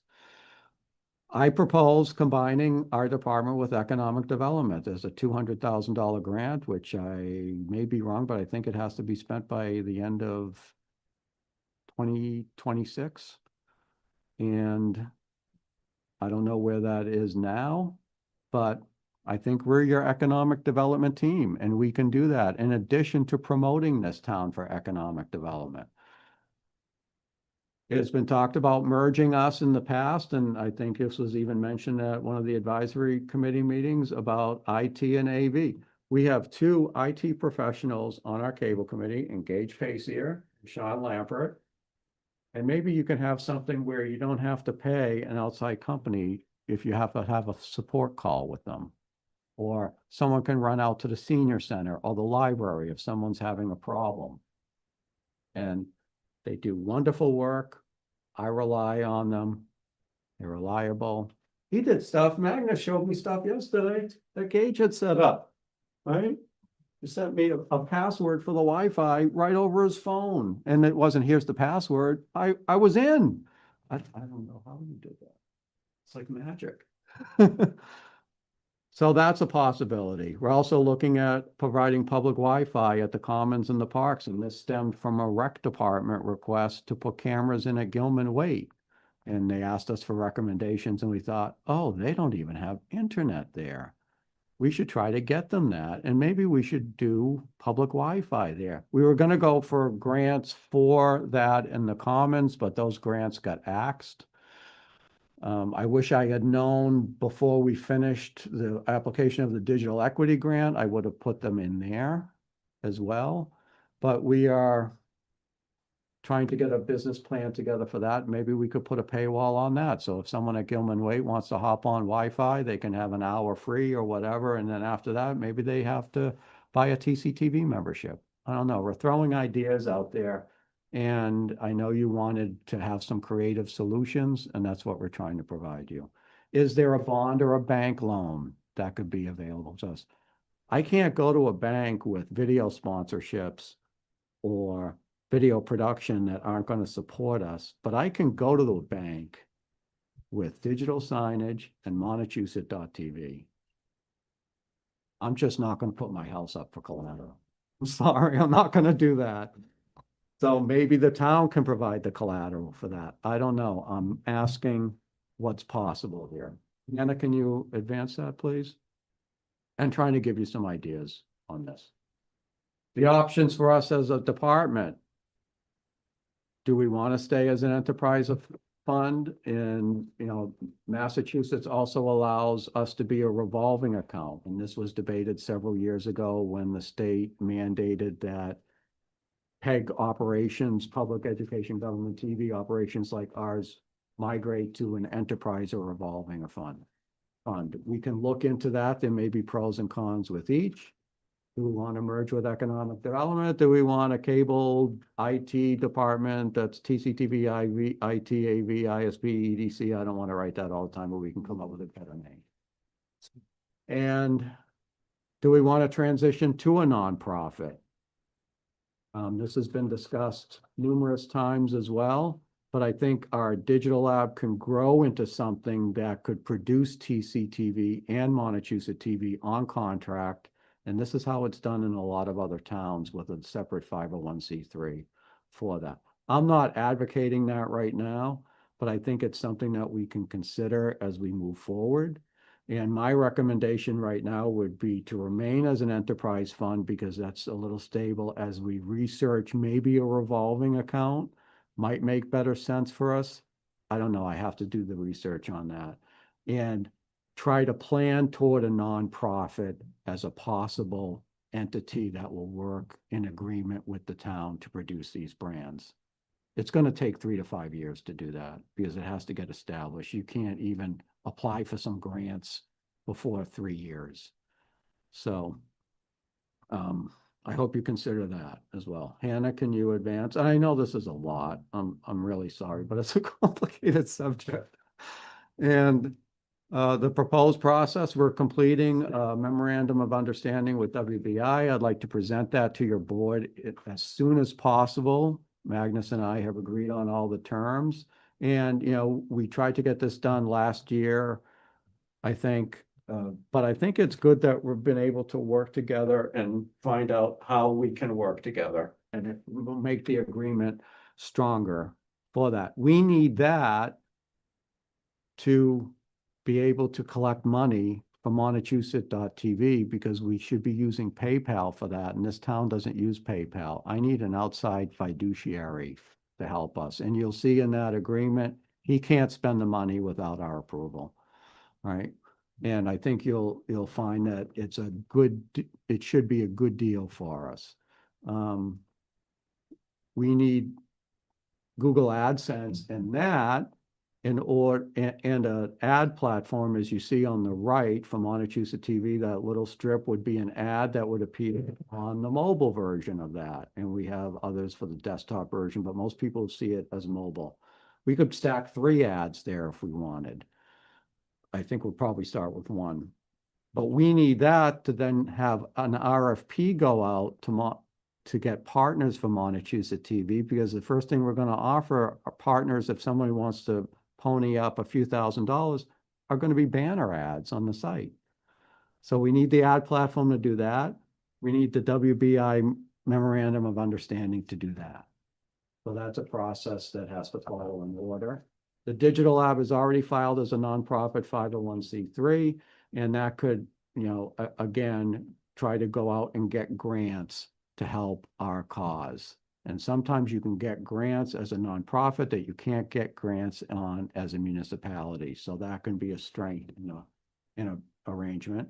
And again, the digital lab and the town of Templeton agreement, I put off for 3 to 5 years to do that, to let's get this established and see where we want to take it as a group. It shouldn't be my decision. It's going to be your decision. And Hannah, can you advance that too, please? I'm getting near the end, I promise. I have a saying, or I guess a scenario. We do miss Scout Hall. I really want to meet you at Scout Hall sometimes. And that someday someone's going to come into this town that wants to locate a business here that we want, right? Not a plastics burning facility or something dirty that we don't want. And we're going to meet them at Scout Hall, maybe have a coffee, and they're going to see, hey, you've got a nice visitor center maybe in the front. Look, there's pop-up businesses that are here that we've talked about doing. And inside there's a TV station that can help businesses grow. And they're going to want to be here for that. That's an asset to our community to attract businesses. And the next folks are going to want to be here for that, even if it's a 2-room software development company. You know, it may not be a big footprint, but it may be something that's really impactful for this community. Hannah, can you advance that, please? And again, this is what we do. And please advance it again. Last slide. I've been thinking, what will we all be remembered for here? I think we can be remembered for making an investment in our community's growth, for promoting business and economic development in a really positive way, for establishing a workforce for this century with tech-savvy young workers who can attract the kind of companies we may want to be in here and give us a niche that has an advantage over other towns, and giving people a chance. You have a really strong brand here. It's not because of me, because of the public, and because of our team, and because of the people we associate with, and the partners that we're gathering to help us grow. And that can be very, very powerful. And I've also been thinking, how will I remember this when I retire? I don't want to remember it as, gee, we were so close, we couldn't get over the hump, or we couldn't do it. You know, I want to remember to sit back and say, this is happening now. You know, it's happening in our community. We can grow in the ways that we want to do that we want to grow. And we can provide you some of the tools for that. This shouldn't be the only effort. There should be other efforts like this in our community to build our business base, which we need to be able to support our town government and the many departments and all the good work that people do here. And that's my pitch to you. And I ask you to look through the business plan and ask me any questions or comments or concerns. And maybe we can continue this conversation in other meetings and figure out a way forward. So Mr. Lampert, he's not recording meetings no more, selling CDs out of the car no more. Not anymore. I'll volunteer sometimes, but We're gonna train him on doing the meetings again too. He made the mistake of volunteering. And, Remember in the good old days. Hannah's definitely In looking here. forward to that. the kidding should. Yeah. And you know what? Sean's on our cable committee. I am so proud of that. I can't tell you. Hmm. I took a walk that day and I floated. Because we are building leaders, and that's important. Selling CDs bootleg out of the trunk of his car. Yes, sir. Partnership with WBI and how we work with TCTV and Montezuma TV is very strong. We have the WBI is growing and doing very well in this area, and I serve not only Gardner, but I serve from Irving to Littleton. So we have a large area, and this whole area and the economic development plan that we see and how things are going is very good. And we got to keep it going. We got to keep pushing and bringing more businesses in and attracting more things to the town. And having this asset here of TCTV is and Montezuma TV is very strong. There are many, as Steve has said, there's many towns that wish they had this as an asset. They don't. There are bigger towns that don't have the technology and the expertise that he has to bring to do this. So and engage as well. But I just wanted to say that it's a great partnership, and I'm looking forward to the future of working together and helping you as all of you and keeping in touch so that we can really do some great things here. Thank you. Yes.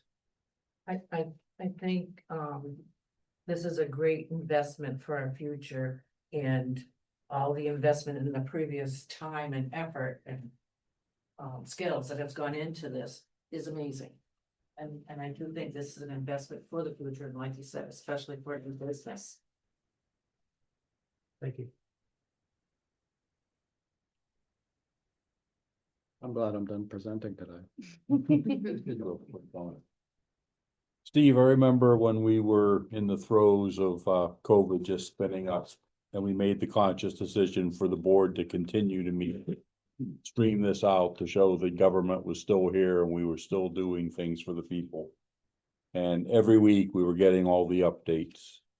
And the little town of Templeton paving the way for a lot of the state, and Arlington, Mass spent an exorbitant amount of money and months and months and months to build out a studio. And we were leaps and bounds ahead of them. So as you said, applaud the community, same here. That we were, paving the way, and other communities really looking back, and, TCTV kept us out of trouble. Thank you. Lexington, they had a representative town meeting and they did it remote, but they did it. Just residents, community who happened to work in computer stuff, whatever, just volunteers. Made it happen on their own. They didn't build out stuff. It was just the residents. Yeah, I got my computer, yeah, I'll figure this out, and that's how they did it. Yeah. And they got a few more bucks in the bank than we do. Yeah. They were, but that's one community that's how they did, just residents and working from home, and they made a. Because a representative town meeting, you can do it remote. And, and I'm sorry, I didn't mean to interrupt you. But but in Templeton, we had you to fall back on. I know, kind of pulled it out of the back pocket, but we didn't have to build it. TCTV was already here with basics. I don't know what we'd do without the meeting owl. That system in there can't do Zoom. You can't bring it in there. I would have had to buy a whole new system. Can't get there from here. Yeah. But it is gonna take the whole community. It's gonna take more than our sponsors and more than the town government to support us, and I asked the community to help as well. When we're ready to sell memberships or other things, and, we'll also offer channel-wide sponsorships on TCTV at, the PBS has contributor level, right? You get your name on the scroll that goes by in 2 seconds, or, higher levels for bigger spenders and bigger contributors, so, I hope that the feeling of support continues in the town. And it's very heartening when people stop me on the street when I'm walking with my camera, Hey, what's going on? How you doing? All right, very good, Are sir. we all set? Thank you, Steve. Thank you, Steve. Thank you very much. Thank you for your time. Good knowledge. Thank you, Hannah. Thank you all for being here. All right, the next item we have up is the town organizational chart. That, this was discussed at a prior meeting and put on this meeting for, discussion about any questions or layout.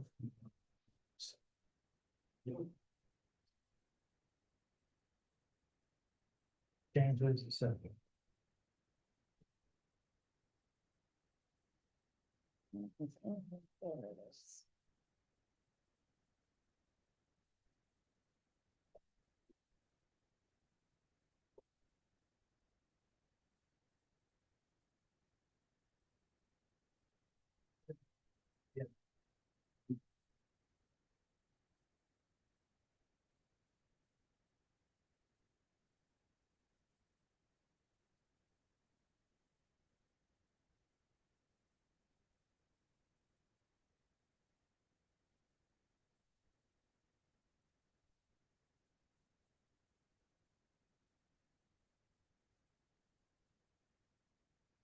Where do you want to start?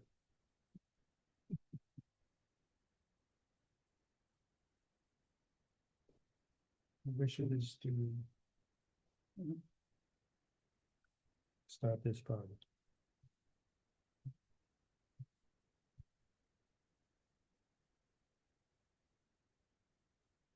I'll start the conversation.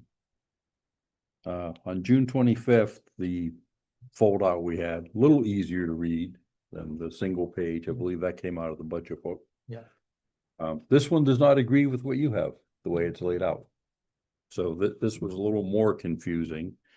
But what immediately jumped off this page was the way part of this was organized, and the first two mistakes I saw was the fire chief reports directly to this board, as does the Veterans Services Director, who also has a dotted line reporting authority to the state's Director of Veteran Services.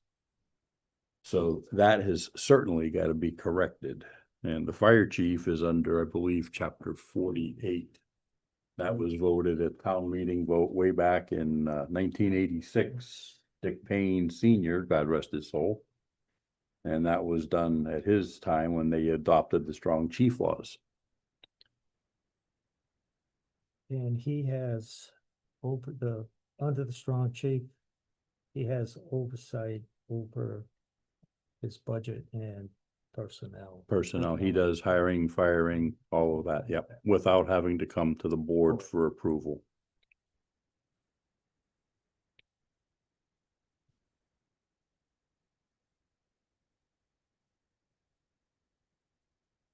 That law also specifies, I believe it's 3,000 or less. The select board still has oversight total, but we're well above that number. Yeah. Yeah, we're like in the middle. We're not Right. small enough to get a lot of those waivers type stuff, but we're not up into 10, 12,000 where we could do some other things. Excuse me, Mr. So Chair. it should be the voters, then us. And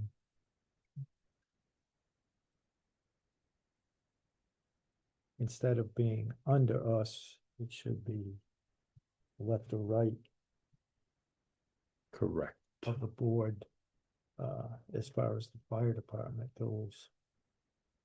Because of that strong chief issue, that. Again, that is something I think should be on the website, under the fire department, because of things like that, and, you know, chief does something, and people go, what are you doing over the board, because and this comes from the selectmen's handbook, that it talks about, and that's why I cringed and chuckled at the same time when I heard a few years back about, well, the select board, they're the superior board. If you want to find out who a superior board is, look up the powers of the Board of Health. That's it. So Yeah. they have, Yes. we have many elected boards. Good news. If you follow the big line down, come over, there's a junction. So. Yeah. Does the fire chief report to the sewer commission? Or does it, this is confusing. Right, and again, this is one of those things where we have the Board of Health, which by law, they can hire a health agent, give them vacation, this, that, and the other thing, and when you follow a bylaw, the town administrator and the selectmen create the budget, you would have to work on that, because the Board of Health has that right under Mass General law. Mhm. The Board of Assessors can hire what's called the deputy assessor, is a different word for it, but they have control over that, just as they have some control, most of the control over the overlay fund. So, and again, so when these things get laid out, as you say, it's kind of misleading if you don't know the details. And the strong chief is one of those things that I believe there are a lot of people who don't realize that or understand that, how that works. It'll come to light, if you try to, do some things, then, you know, fire chief by law, with the backing of the law, makes that case a strong chief, and there's some town that was just going through that, I think out west of it. Mr. Paul? Mr. Chair? Yes. I have a question. I came in late and I'm sorry I had to Yeah. use the room. Yeah, but when you were talking about the fire chief and moving position of the fire chief, my question is regarding the strong chief issue with the fire chief and the fact that our ambulance system is under the chief, but it's not a fire department and it's not within the general fund budget. I don't believe, from my interpretation, that the same runs true for the ambulances does the fire. So wouldn't that still put him under us for the ambulance? That ambulance service and where it falls has been discussed more than a few times because of the ambulance receipts. Many years ago, the town did a revolving fund to pay for the ambulance, 2006, I believe. And there were so many calls, and this goes back into early days when they used to go around knocking on doors, collecting money for have an ambulance, town ambulance. The rescue squad. But then they made a revolving fund. And when they started collecting from insurance, they, you know, started billing out for stuff. It brought in so much money. People were responding to so many calls. They actually had to do a transfer to put enough money in so they could pay the on-call guys stipends that were working on the ambulance. But on the flip side, it was bringing in so much money. Selectmen said, the revolving fund went away and that money just went into the general fund. And then the town would go to buy an ambulance and no more is this, I think, shown to be an important thing, especially at that time to do, was to create an ambulance receipts reserve for appropriation fund to, and I believe that town meeting vote needs to be looked at and perhaps has to be amended. But they go out to ask for an ambulance and it would have to go to town for the debt exclusion or and it would get turned down and you end up with an ambulance that people are calling and need a new one, but they had, bare minimum stuff. But you didn't have a funding source, it's like, yeah, I want stuff, but I don't want to give you no money for it. So in 2011, the question was put to town meeting to create the ambulance reserve receipts fund. And so if we needed an ambulance or they needed stuff, because you can have the people, but if you don't have all the other stuff, you won't have an ambulance to run, or it's broke down more times than it's running. So this was, and the reason I supported it was, so they would have money set aside. Collecting for ambulance runs, then it should support the ambulance service. And then they took it went a couple more steps. I believe, I've been told, I would have to watch the recording again. In 2013, it was, town meeting was told to go, they were presented with advanced life support and money for additional fire personnel to man. $470,000. Self-sustaining. It has not really turned out that way because when they went to ALS, the issue became manning the ambulance, so you need personnel. There's certain staffing levels that Tim can speak to better than I can. But so this all rolls back to a strong chief and the question of ambulance and supervision, since you have a separate funding source that's not general fund and it's split right now, paying part of the firefighter salary. So it's a mix of funding and you do get into that question. If A strong chief and the ambulance. Do we need a separate ambulance department? With a supervisor for that, and then the fire department, the fire chief runs the fire set. What should? My concern is exactly that, because with the split payroll between the two, on June 3rd, I asked for an explanation from the fire chief regarding that. And I didn't get a response within the 10 days. On June 19th, Holly doubled down and asked the chief if he could answer that. I still haven't got a response, and we're August 27th. Now, I could potentially understand him saying, you're in my wheelhouse if I'm asking about strictly the fire, but I'm asking about a split payroll between two companies, of which one, I don't believe he's a strong chief in. And that we are still the overseeing authority.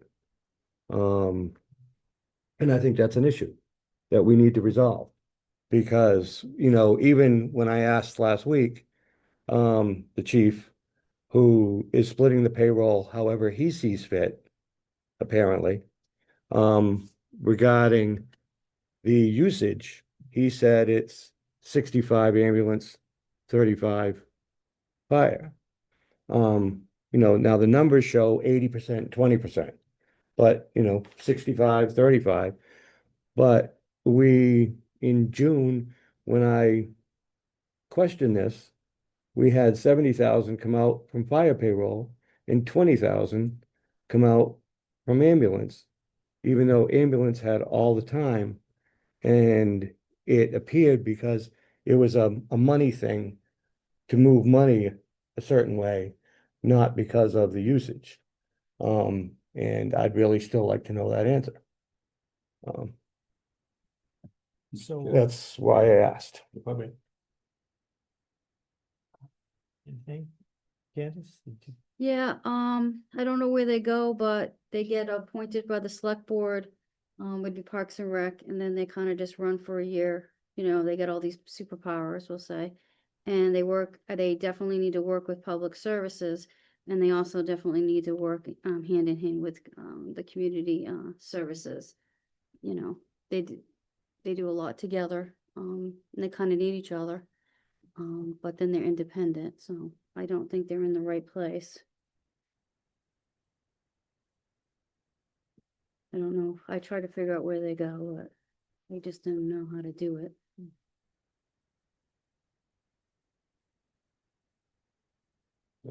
Yes. So two things, if I may, sir. The first thing is, if you separate, if you make the ambulance service a third, basically a third department, you know, you end up with then, you've got people that just respond to EMS calls, and you have people that just respond for fire. You don't have the two dual together. Right now, you have one person with two different hats on that you wouldn't have. And then the other thing is, my own pet thing, which is the accounts, that if the budget was actually voted on, you know, a certain way, I personally, I look at it as a transfer between accounts. It has to go in front of the select board and advisory. I understand there's a difference of opinion that if it's within the department, they can do whatever they want.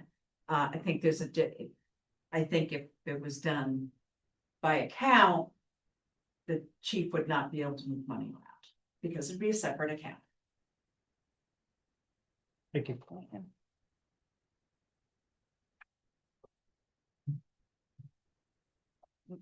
Mr. Chair, I do have one thing. Do we still have a pandemic response team? It's still there. That was pretty much, that was pretty much Lori Weaver, and for if, I believe they They still had to do do have, things. there's still a bunch of drills and stuff that are going on. Rich Curtis and the Yep. crew do. Yeah, So shouldn't that fall underneath emergency management? no, because it actually fell under Board of Health. Mr. Chair, if I may back up just a little bit, part of, and to help Mr. May understand, remove the confusion.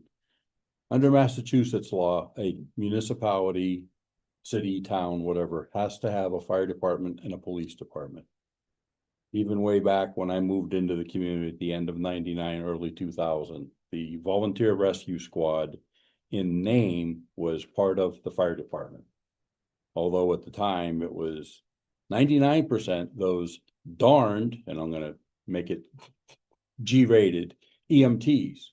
So you did something really cool and really awesome. Oh yeah, my EMTs. And I'll leave it at that. The ambulances, I do believe, are currently licensed to the Templeton Fire Department, not to the town of Templeton, through the State Department and Office of Emergency Medical Services.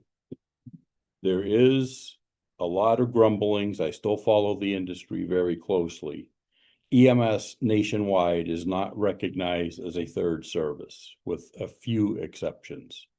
The city of Worcester, EMS is standalone. The city of Boston, EMS is standalone. Lawrence, Lowell, it's standalone. But beyond that, it really is not. It's incorporated mostly into the fire service. In some areas, the police department runs the ambulance. Kind of interesting. The other portion, ambulance reserved receipts, it's nice to fence the funds. Look every year, and I went back 3-4 different budget books. Every year, we're taking $230,000 out of ambulance reserved receipts, and we're infusing it to the general fund. So we looked earlier and we kind of put it on hold and on the back burner, but I'm gonna bring it up forward just for the argument of discussion. $230,000, there's our 2 firefighters if we wanted to put them on board this coming year. Just throwing it out there as a number. The other piece of it, anybody who thinks that the ambulance collectibles and billing is a way to manage and fully fund the ambulance, I can show you all kinds of studies, all kinds of reports. That is not a sustainable business model. That will not keep your ambulance afloat. The municipality has got to have some buy-in, has got to be supporting it. Yes, there is a limit to what you can do. Yes, there are limits to what can be charged. Medicaid sets the rules. The Center for Medicaid Services really does what you can do.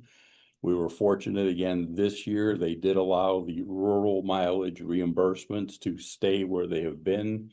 This is the 5th or 6th year in a row they wanted to cut it, but people at a much higher level than any of us have been able to push back and fight it. But at some point in time, that may in all likeliness go away. So we're gonna start seeing how does it work. So there are a whole bunch of moving pieces to the pie, but I do understand what you're saying. I do. It was the reason why I was looking at the 2011 vote and Yep. it taking place in 13, and why I was thinking it, if we could word it so it would be more for non-salaries, more for hardware, replacing the ambulance, et cetera, because you to your other point, a few years back, they came here and the selectmen and fire chief and we haven't raised our fees for the ambulance service in, 10 years, whatever it was. And this run's gonna be $2,000 and this is gonna cost $1,200 and this one's gonna be $1,800. And you can charge whatever you want, but the insurance companies and I know like Medicare and stuff, they tell you, I'm only paying $500 for that. You can send us a bill for 10 grand. We'll send you $500. So then the town has to go try to collect it. And there are some situations where, you don't get water out of a rock, so it's why we have supposed to do it yearly. I'm sure it's yearly, might be twice, but it's at least yearly, where we discuss, just writing the uncollectible stuff off, because my example is always, you're not gonna go to some little lady by herself and attach her house or whatever, to collect the ambulance bill. You just not. So take a look at that and maybe it could be done by annual town meeting, to ask town meeting to amend their vote and research this way. So the ambulance receipts, instead of washing into the general fund, because then if you want a new ambulance, you're gonna have to get a debt exclusion. You're gonna have to take the money out of some fund, put it aside. Capital stabilization fund, but to ask town meeting to amend their vote and to word it, so in the ambulance, the stretcher, the computers, all of that stuff is excluding salaries would come out of that fund. Because it's gonna be just like cable companies, except people aren't opting out, just the insurance companies that pay out are lowering what they're gonna give you. So it may not be next year, but it is something to think about. And to your point, if we left the money in the ambulance reserve receipt every 5 years, instead of doing a 5-year lease to purchase, lease to own, we could just sit there, let's order the truck, let's pay for the truck, let's get it in here It's like. and be done with it. Like we did the last one, I forget what we saved, but,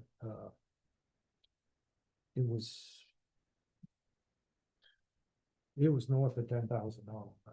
I think it was in 20 something or so, but we just took 450 out of the ambulance receipts. Instead of leasing and, paying overtime, and spending more, we just passed town meeting, boom, took chunk out, set aside and ordered the ambulance. The bad thing is it takes so long to get something nowadays, but we don't have that lease payment, so we don't have a debt that we have to pay out of the ambulance receipts that can build up. Take out the 450, you can just work on building that up instead of taking a little bit out. No, all public safety vehicles. And there were some years where they were, the general fund budget, the town budget would come out of taxation, and it started at 250,000. And then we had the fall town meeting, we had to take an extra 50 out, and then it jumped up to 270,000. They were taking out of ambulance receipts and using it for the general fund, under the pretense that we were paying salaries for the fire department, but there's no way to track it. This is just ends up in the pile. So we need to get the fire chief out from under where it currently is. Parks and Recs by law, they have, regarding the land and the oversight, they have the same standing as selectmen, and they can decide what goes on and what goes on. Many towns, they are elected. So that gives them autonomy right off the get-go. But for some reason, Templeton went with special legislation, and I have my thoughts on this, but so members to the Parks and Rec Commission are appointed by this board, which doesn't negate the rights under the law. But I think since they were appointed, the thinking was, and maybe the acceptance by others outside of the board and the administrator was, the board appoints them, so I believe that's the reason why it hasn't been straightened out, where who was going to approve what at Gilman Lake, this park, at the Commons especially. Because the law that governs Parks and Rec, Parks Commissioners calls Commons as parks, which means if you want to do something on the common, you shouldn't come to the selectmen. But there's also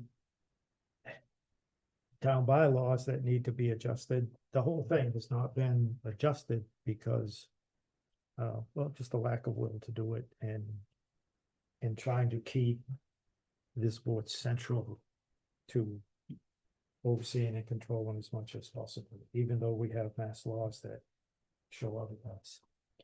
So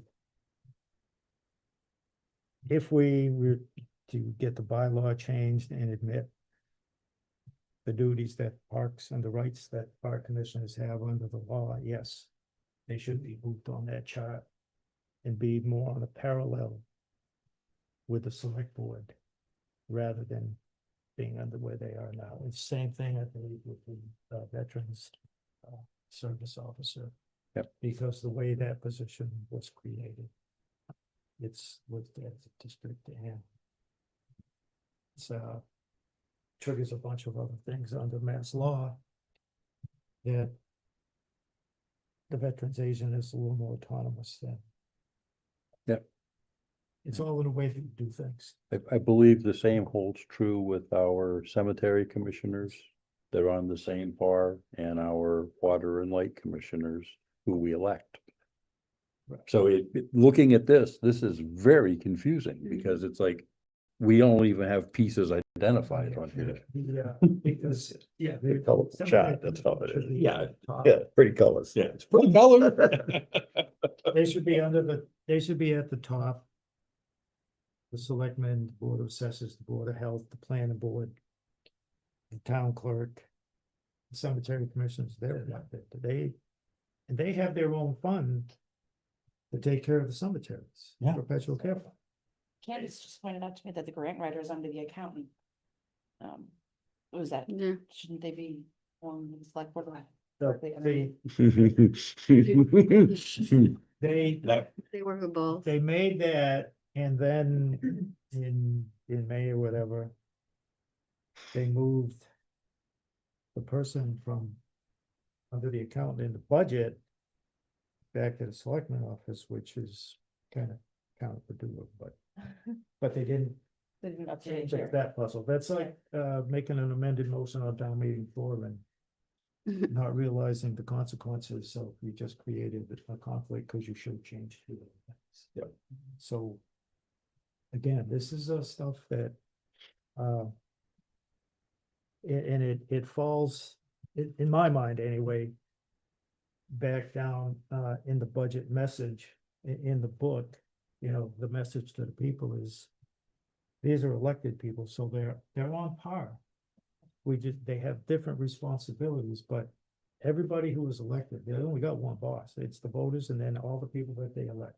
So shouldn't the grant writer be underneath the town administrator directly then? Because they are covering all these departments. Again, it was that the puzzle was put together and then. All the pieces. And that's the budget book, but then the budget was changed, but they didn't. That's the puzzle. Which is what we would need to do. In the next book. And that's part of the reason why. I don't like This one's this. weird too. That's what we're talking about, right? Yeah, then later. Maybe So, there's another one too, is the animal controls up with the sergeants in the police department, they should be parallel with the sergeants, they're the one. No, Right. because technically, when we went through this on the last meeting, animal control is a function of the Winchendon Police Department. it's because And we if you- couldn't even get the reports without. If you look in the agreement. it's- You can't make this stuff up. No, you can't. Templeton Oh, my God. does the book. And Yeah. the facility, So then they should maybe be on here? well. yeah, Bottom years line, ago, maybe, I don't know. but, Is it in the budget?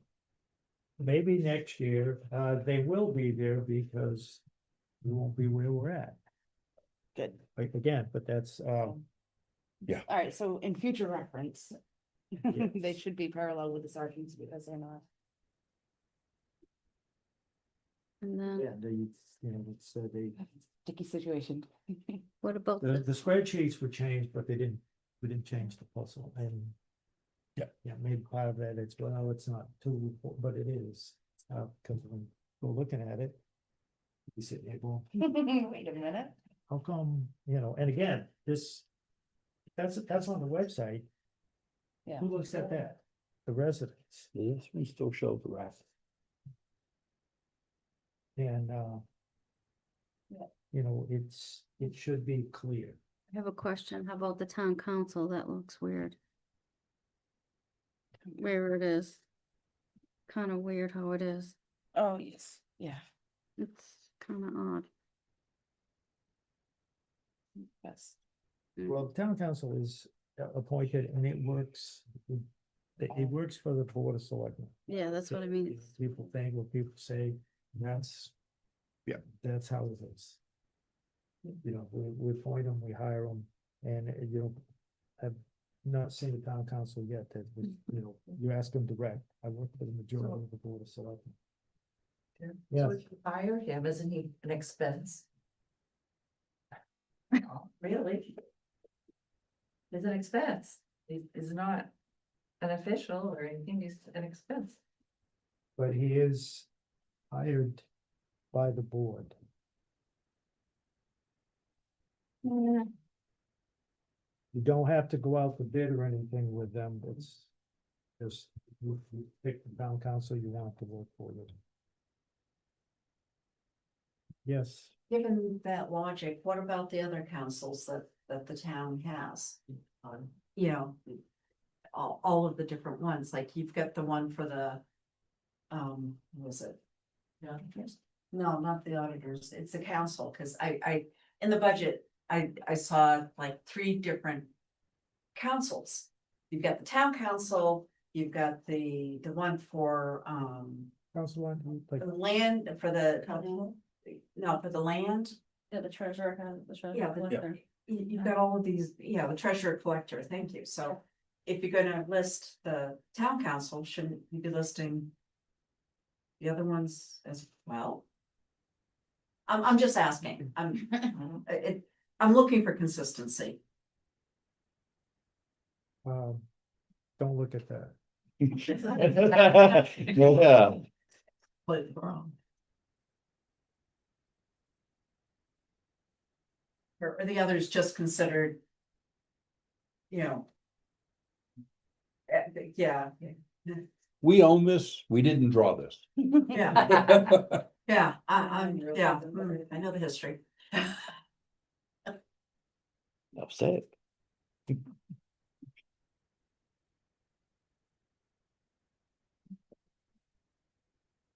I think you need sticky notes. You need color forms to make the next one.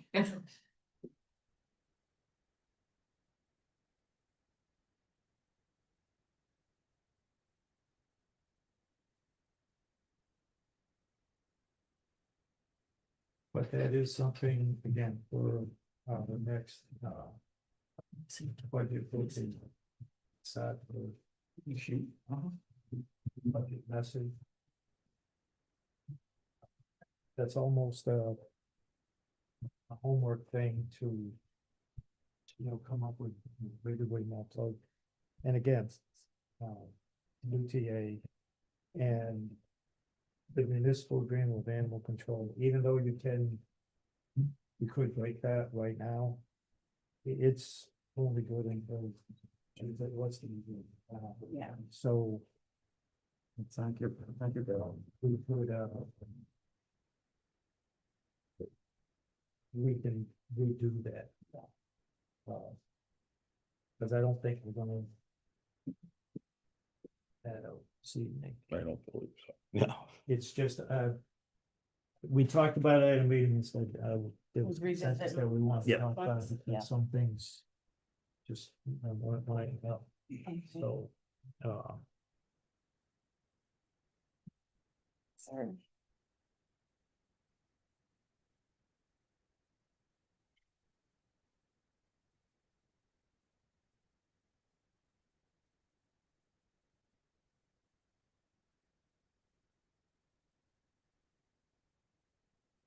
that we can work on. Right, so one more question. So the scholarship fund committee, where do they line up with? Well, no, some of that is when they were trying to, and I get the concept. Some of these committees, they have some duties and by law and stuff, but they're just swinging into, and some people would get appointed and we didn't even realize you gotta go get sworn in, or the detail, which down the line is might make the case for a committee handbook with some of this basic information in it. Some of these are in. And then to try to coordinate things is why you have like Jackie Pine wearing a hat. She's over here, here, here, instead of just being a librarian. To do some coordinating with these committees. One, to try to keep them out of trouble. And two, hey, you budget and this and that, it was trying to get things organized, because, there's a lot of committees that was almost, but again, some of the people didn't realize, a lot of people get on a committee that's, oh, I'm interested in, recreation, or I'm interested in conservation, you know, you get on there and you start doing things, but there's all this government rules and it's just getting, there's more and more now. Way back when open meeting law was like, you wanna meet over here and talk and chat, then if you made an error or something, it was the district attorney, and that wasn't high on their list, and then there was a movement, and then it got to the Attorney General's office, and then it's been growing and growing. Like now you don't really even need a ethics coordinator, because you do an online account and they email you, the state emails you, hey, time to get your conflict of interest law summary, hey, time to do your training again, so it's, and it does need a look, and it does need, some of those committees do need work, but some of the committees, it's like, I don't know when's the last time they met, they're doing anything. You know, some of them just need to be. Yeah, open The space. Disability Commission was created good intention, and yes, it can do things, but has never met. because Never met, never been nobody on it. filled. Never even been appointed, nobody. Nobody has even come in and asked, you know, I'd volunteer to do it, but what? You have to have the rest of the people, No. so.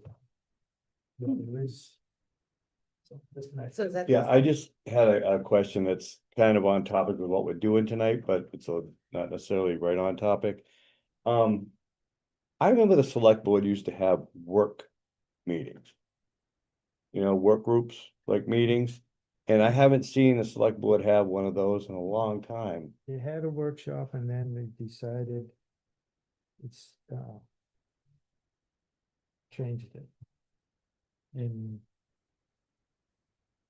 I have to go back and look, I forget what the exact reason was, but yeah, they used to have workshop meetings where they would come in, no votes taken, just work on stuff and say, okay, yeah, we'll do this, and put it on a meeting, and we'll just vote on it. Well, that's my concern here, because like what we have left on this list is more than a meeting, Mhm. you know? It's 9:15.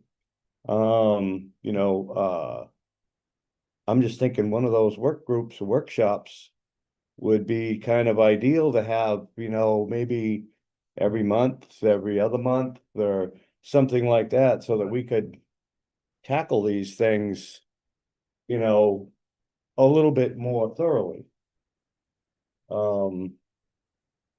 You know, and as a group, rather than going off individually and then coming back together to meet and And as having a, 5 different examples. so that would be a thing that we could, because it was in the select board operating procedure, and I have a copy of that when they did the workshops that were actually in there, and they did minutes and everything, but you didn't vote on them.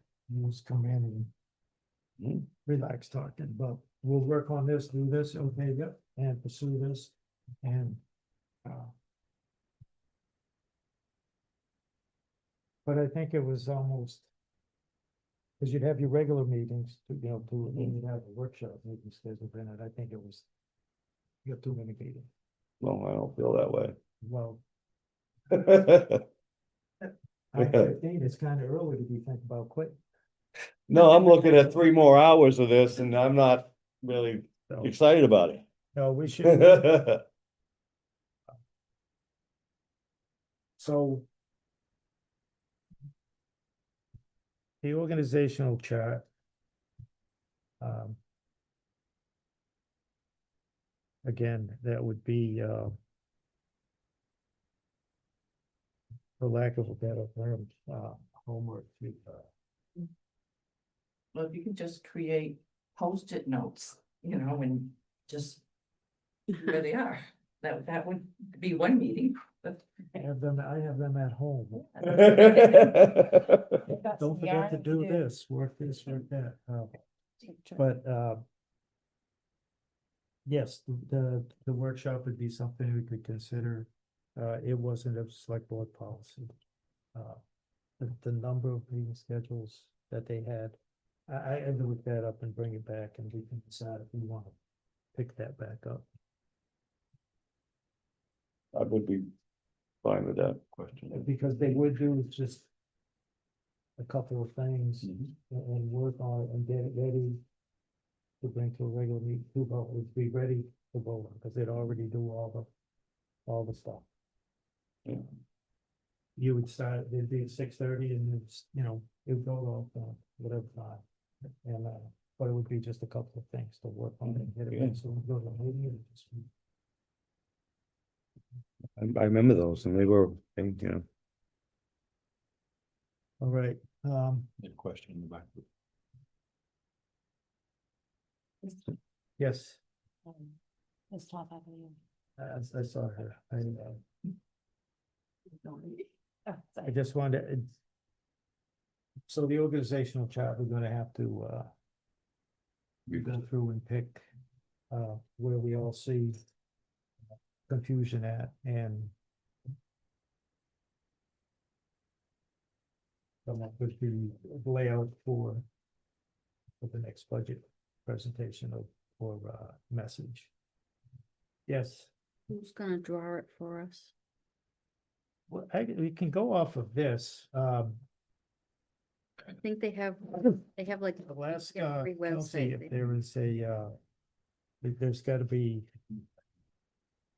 a form in there. Should be. With all due respect, though, this is like the second time we've looked at this. Yeah. Okay, so I thought this, we were like finalizing what we saw was out of place and discussing it now, so it could get drawn up. So are you done with what you want? Where do you want animal control, for instance? I think they should be parallel with the sergeant for now, until we figure out what's going on with everything. The grant writer should be directly into the town administrators, parallel. with the Hey, Steve. select board. Okay, if you were gonna put it there now, but in the budget book, it's in our office. Okay. So you wanna put, you can show it again, if you show it in the diagram under the accountant, but if you go look at the spreadsheet, it's So it'd have to be changed in the budget book as well. Right? in the middle of the fiscal year. That's my thing here is. I mean, I'm not opposed to moving it, but. It's when, that was presented to us in March. And then in April, if you see the, amended budget pages, which there's one out there that still needs to be looked at, cause it's not really clear. Again, that it went from under the accountant budget wise back to the selectmen, but that page didn't get changed. So we can change that chart. If you want to change that for fiscal 26, but No. then we have to move grant writer, which the grant writer position, we don't have anybody, well, next, on the 8th is our last day.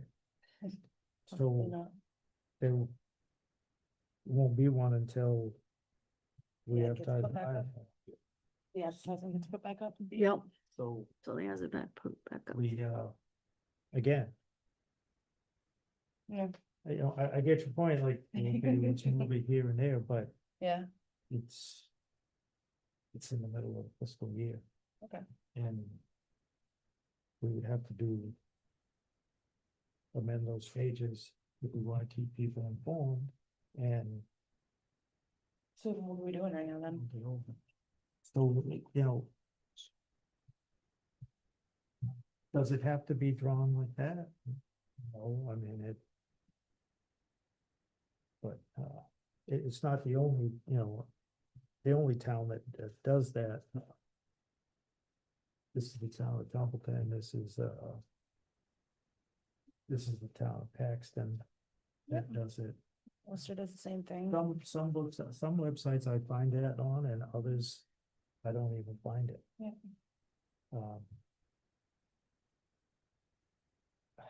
I can guess why, some towns do it, it's I understand.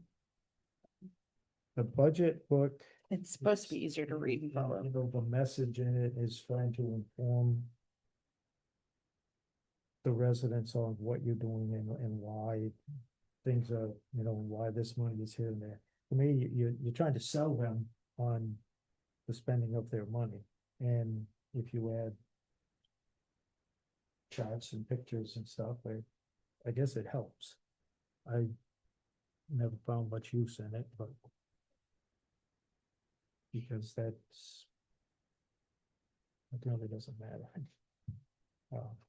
And again, because that shows one thing, but the dollar pages show a different thing, so it's, if you change that, and you want to be right, then we'll have to go back and change the other stuff, but okay, Graceland, instead of here, you're gonna be over there for 8 days, 10 days, whatever it is. Well, I thought that was the whole point of us having this discussion, is to figure out which ones are in the wrong spots and where they need to go. Right? Well, yes, but do you want to change that and put a new schematic up on the fiscal 26 book, or do you want to change that for the 27 book? This discussion, That's my question. well,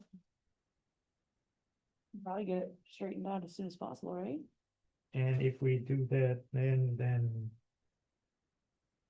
we'll have to check the website to see if that matches up. I would think, make it as of 6/30, 25. The way it was. And then starting, and when it is, as it changes, you can make your notes so that it's ready for the next year, and that's a suggestion.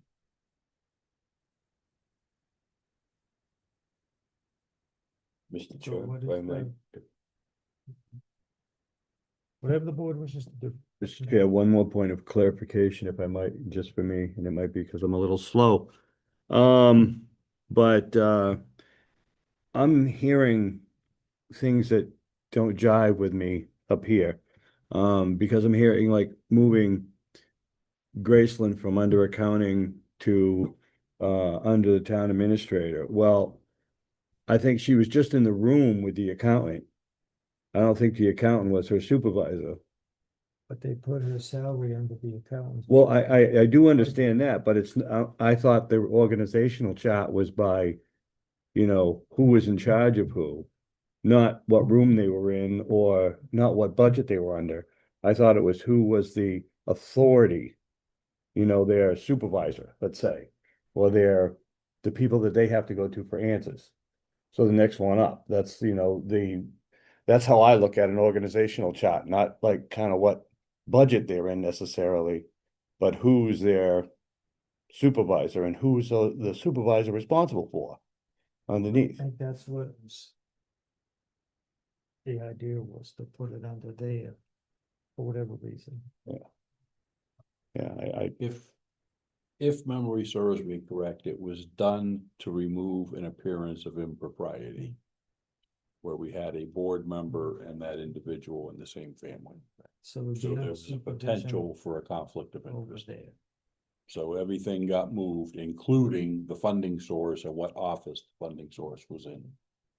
and I can see that for funding source, but that's still Graceland would answer to the TA still, not to the accountant. It's gonna be the accountant over to there, because again, there's the chair of the board and your daughter and the supervisory. It's, Yeah. Okay. I think we should change that. You needed to have degrees of separation. And Yeah. it was done for that Yeah. purpose, if memory serves it correctly.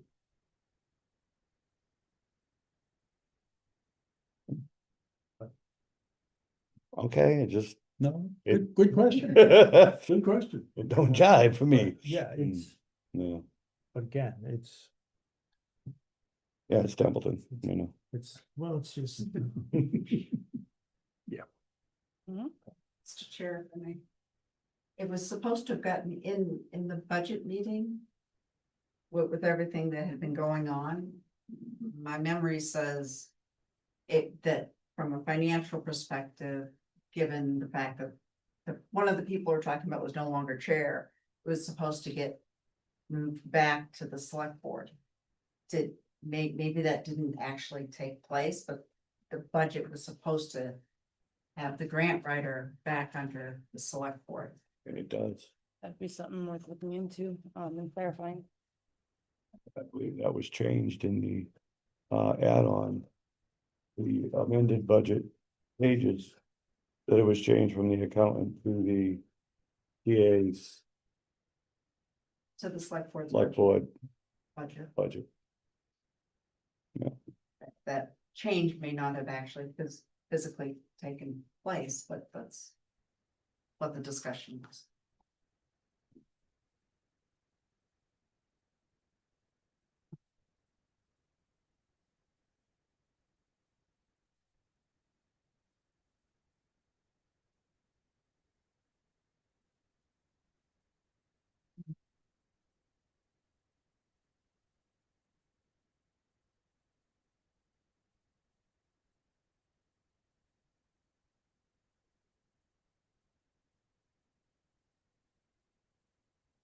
PC to go, And they haven't, it's just on the chart, they have it, but they don't have.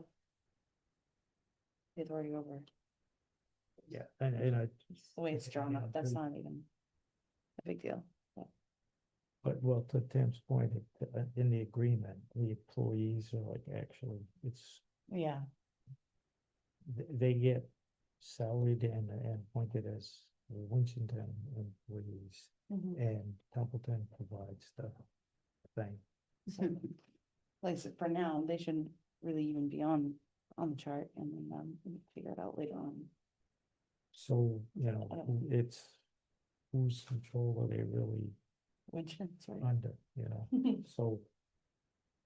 Winchendon's- Yeah, again, it's, the puzzle isn't explanatory enough to.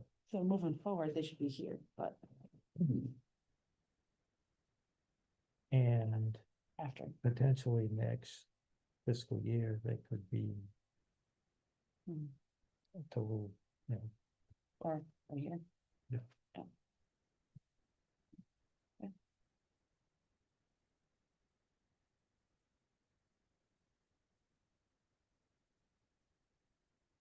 and then we have to have the discussion as far as the parks commissioners go.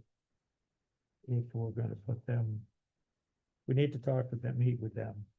See if they actually want to do that, they don't want to, follow the law, the authority that they have. If they do, we have a bylaw, at least one bylaw. Or amended. Would that be something we can call them in for a meeting? Yeah, For to the have- next meeting? No, Not the I next would. meeting, but, because bylaw says that the selectman oversees town property, but if we're going to follow the laws, and, that's what needs to be done. It's just a lot of organization stuff that it's not been. It's a whole lot easier to do it right the first time, then you have to come back and pick out the broom and dustpan and clean it up, which is. You gotta start somewhere. Excuse me. So. Let's see. Yes, So it's a question, is. If you have Parks and Rec here, right, you have cemetery commissioners here, and you have the select board here, but you have the director. of. He's not just DPW, DPS, uh-huh, DPS. DPS, right? That reports to the select board, but these other folks are supposed to have some control over their personnel. How can you have the spaghetti mess of, I don't understand. Because you got one here that's reporting, that's responsible for these three, They're not, but reporting. So, may I? Cemetery Commission, yes. Okay, so so the public service director for the cemetery has awesome powers because they're voted on. Parks and Rec, if they were voted on, they would have that, but they don't because they're appointed. Because you're appointed, it's a control thing. So with public services, he's like he's not, all of their money for both boards or commissioners for both commissions, all of their money, all of their votes, everything. They control everything. It's sort of like, it's really supposed to be like a supporting staff and not like they can't manipulate your vote. They can't spend your money. So public services is kind of just like there to help you with, like, how do you do this paperwork and how do you do this? But it's not, but that's not what happened. Plus, for Parks and Rec, it has a small budget and some of the responsibilities, like if they were to take over the town common, they don't have the money to with the staff to take care of it. So they would still have to be with public services to help them. So it's like a helping.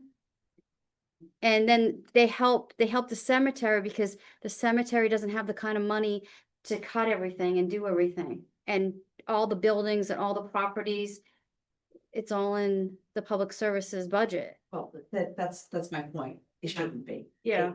If you've got three different boards or commissions between them, that's an intermingling of funds and responsibilities between them. Right. And that,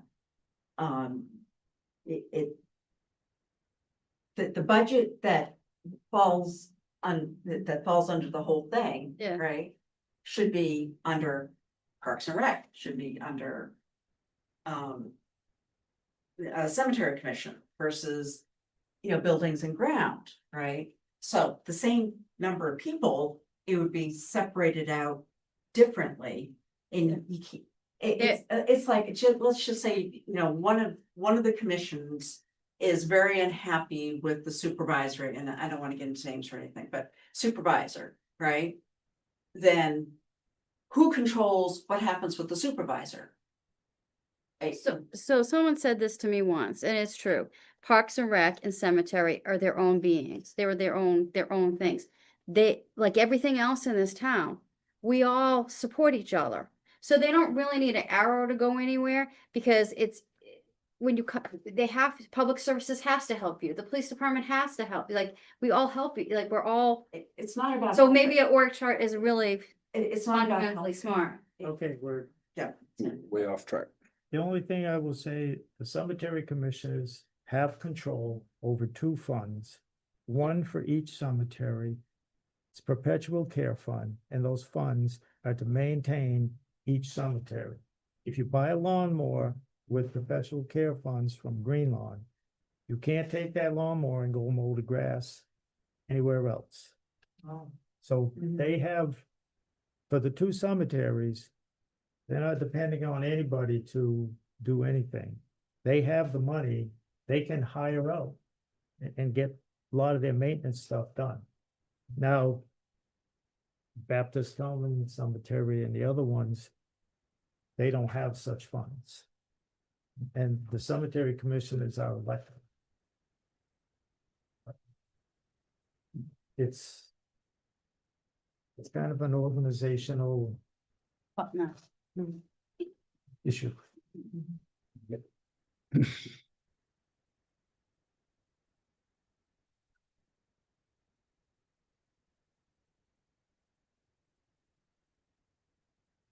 So, real quick, I've been working on this for a while.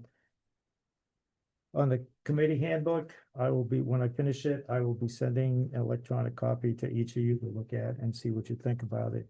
It basically tries to help guide and inform people who are running for election the first time or getting on an appointed committee, what they have to do, the responsibilities of the chair, the clerk, the open meeting law, et cetera, et cetera.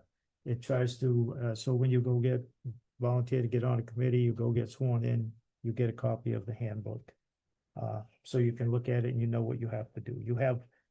You can get sworn in and you have 14 days to do conflict of interest. You have 10 days to do the town meeting receipt, and it'll show you exactly what you're supposed to get, what you should get when you go get sworn in. And because too many people have been told, you can't get sworn in because you have to do this and this first.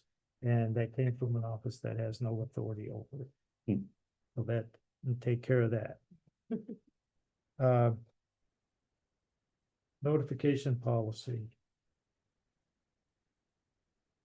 I know that came out of, 2 meetings ago. Mhm. Somebody, Me.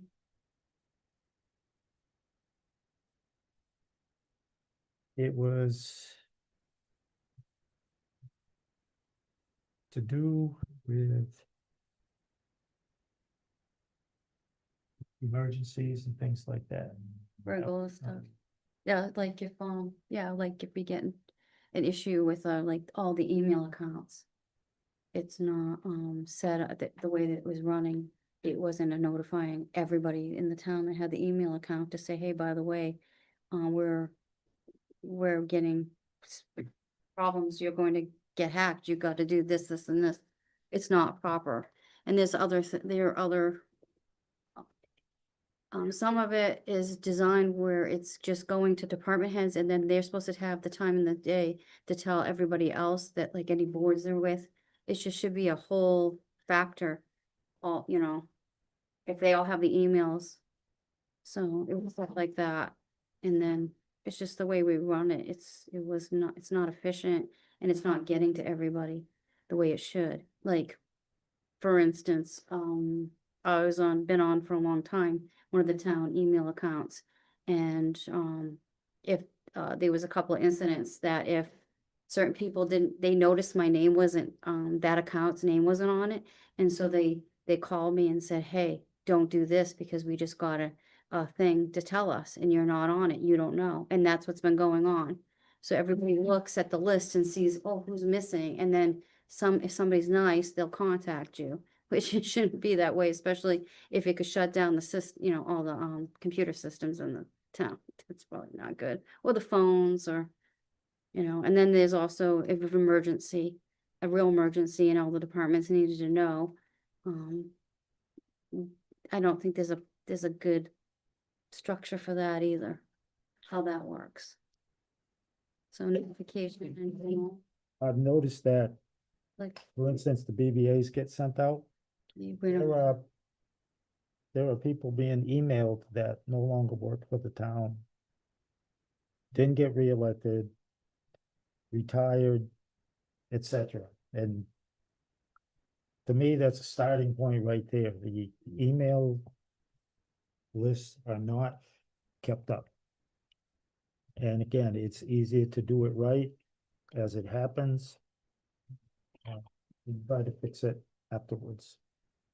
yeah, and then, with the budget versus actual, the detail report, like, we don't get like, we haven't been, it hasn't come for a while, but when we did get it, I said, where is the detail report? I only got the short version. As a selectman, I need the detail report. And I was shocked. 'Cause they said, oh, that's not normal. And I says, well, it should be, because I'm signing the warrants and things. I should be able to see the detail report. So that's important. And then you have the, like, well, right now we're doing something new. We're getting our stuff so we can look at all the bills and everything that comes in before we sign. And it goes from the accountant, firm, to someone in our office, and then they have to send it out. So we're beholden on when they send it to us. Where I don't know why the accountant just doesn't send it to, like, put our name in that system, like everybody else is in it except us. all the selectmen were like, it's kind of weird. And then we had that share thing, like, you know, the extra piece. It's just weird how it's done. I was just, you know, those kind of notifications, you know. It's just like notifications in general. We kind of stink as a town on it. We need to do a better job. IT department, you know. Communications have been lacking for quite some time. Years ago, we had crafted and drafted a notification policy. It got shot down. We never were able to resurrect it. I had sent a copy of it to Jeff when he took over as chair. We're trying to bring this back, but you know, for instance, a number of water main breaks, the horse barn fire, the fire at the residence across from the JBM pallet, the fire next door to the post office building, the Onion. Nobody's aware. Fortunately, the night the Scout Hall got hit, you know, Jeff did get a notification. My son driving by says, I don't know if you're aware, but there's a bunch of ladder trucks have ladders up at Scout Hall. Did something happen? I says, I don't know. I called Jeff. I says, hey, my son just called me and said X, and he just happened to be driving by coming home from work.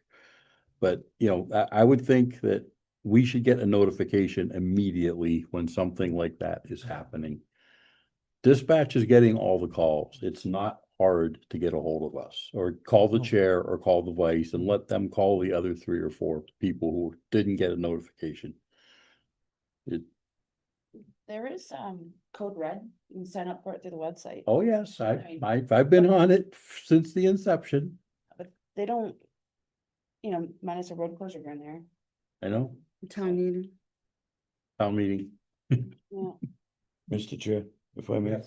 There's one thing that I think Candace would agree with on this, that I think what kind of started this notification thing was something that I think we need to address.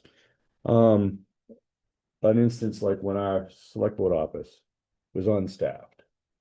Okay, I think the supervising authority of that office should be notifying their supervising authority that the office is going to be empty or unmanned. And that's what I think the organizational chart could be of use for, you know? But we need to have something like that so we don't end up having a department in the building just empty, without anybody knowing. You know, the 2 people in the department both called each other and said, well, I can't make it. Well, I can't make it either. And, you know, and that was it. You know, that kind of leaves the town in a lurch.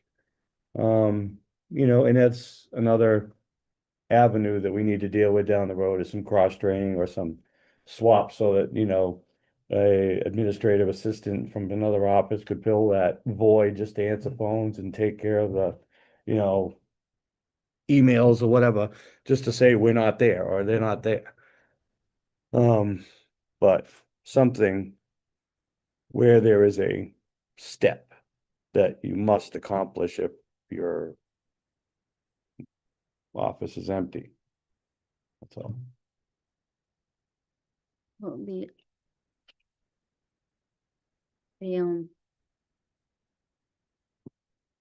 other thing was like a secondary in the, like this building. We talked about, when we talked about notification, we talked about, the clerk being able to post on the town website so people know that this office is closed due to, like, the treasurer was closed because she was in like a training thing or something, or or whatever. She was someplace she couldn't be here, but the assistant that was covering got really, really sick. So she had to close. There was nobody to cover. So, but then people came down, and if they would have been able to at least know that, oh, before I go, could check here. And somebody could post it there. That's helpful.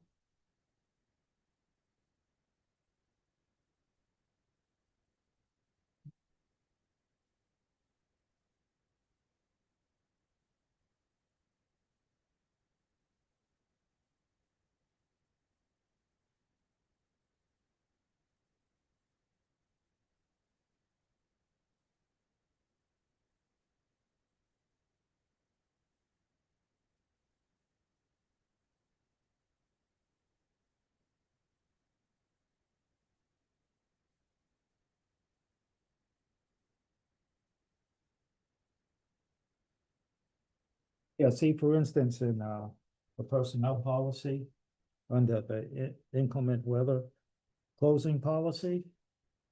There's a thing in here that if the governor declares a state of emergency that affects the town, after conferring with the town's TEMA director, the town administrator will notify non-union, non-essential employees that will not be required to report to work and will be paid for the day by the town.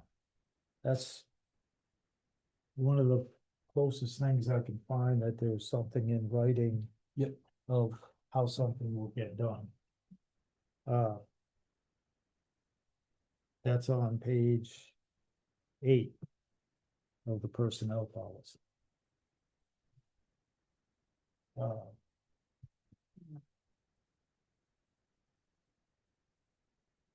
I would entertain a motion to work past 10 PM.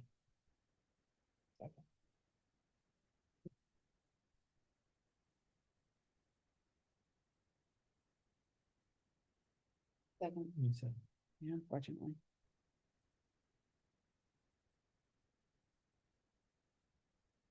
any discussion on the motion? On the motion, how would you vote, Mr. May? I'm gonna vote no. Mr. Stoff? Okay. Ms. Graves? Yeah. Ooh, bad. Vessel, Yes. 2 yes, 2 no's.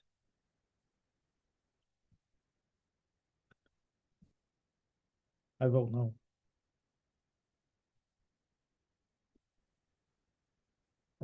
So we'll.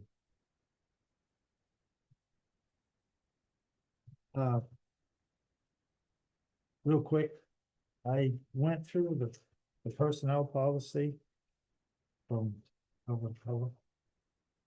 Things that I found in here was, and I will send the electronic thing where I saw the pages and the issues, but it's a administration and effective date. It refers in here to multiple times the human resource assistant. Had one for quite a while. So someone gets, an employee gets this policy and they look at this, or they go on the town website. Human resource assistant, yeah, I got a problem with my vacation. Who do I go see? Where is that? I don't know. And they would spend all their day looking around for one. Because we had one, and then when we didn't have one, this is a policy that should have been amended. It's one of these things that just gets left alone, because, well, you know, it's not a big deal. Multiple times in here, it refers to as the Board of Selectmen. I want to say it was 17, 18, somewhere in there, that the board went with the generic select board. Even as there are still mass general laws that say the Board of Selectmen, and there are still some towns that have the Board of Selectmen. But this town, this board voted to go to the select board again. Little details like this matter. It's like before, we used to have we had a town bylaw, town meeting vote that said there will be an advisory committee. And it was listed as the advisory board for years. It's like, you know, accountability and the details and correct information for the residents. So, employees are responsible for notifying their department head. The department head is responsible for forwarding information to human resources assistant. Page 4, it's almost every paragraph. Probationary periods, new hire, it says performance reviews may be done. So, yeah, if you feel like doing them, you can do them. Well, it should be, must be done, or shall be done. Annual performance goal and merit review. The town may provide annual performance reviews for wage increases subject to budgetary constraints. Will we flip a coin? All pay increases will be approved by the town administrator. And the budget is done with town administrator and the board, and this board oversees a majority of the pay increases approved by town administrator. That to me is all non-union personnel, department heads, et cetera, because the police and now the fire and the highway, their raises are built into their labor agreements. So again, this affects the budget. This board should be in on that. Again, pages of, you know, at the time of separation and final payments, the department head, treasurer collector, assistant to the town administrator, and the human resources assistant will gather all records, assets, and other items that belong to the town.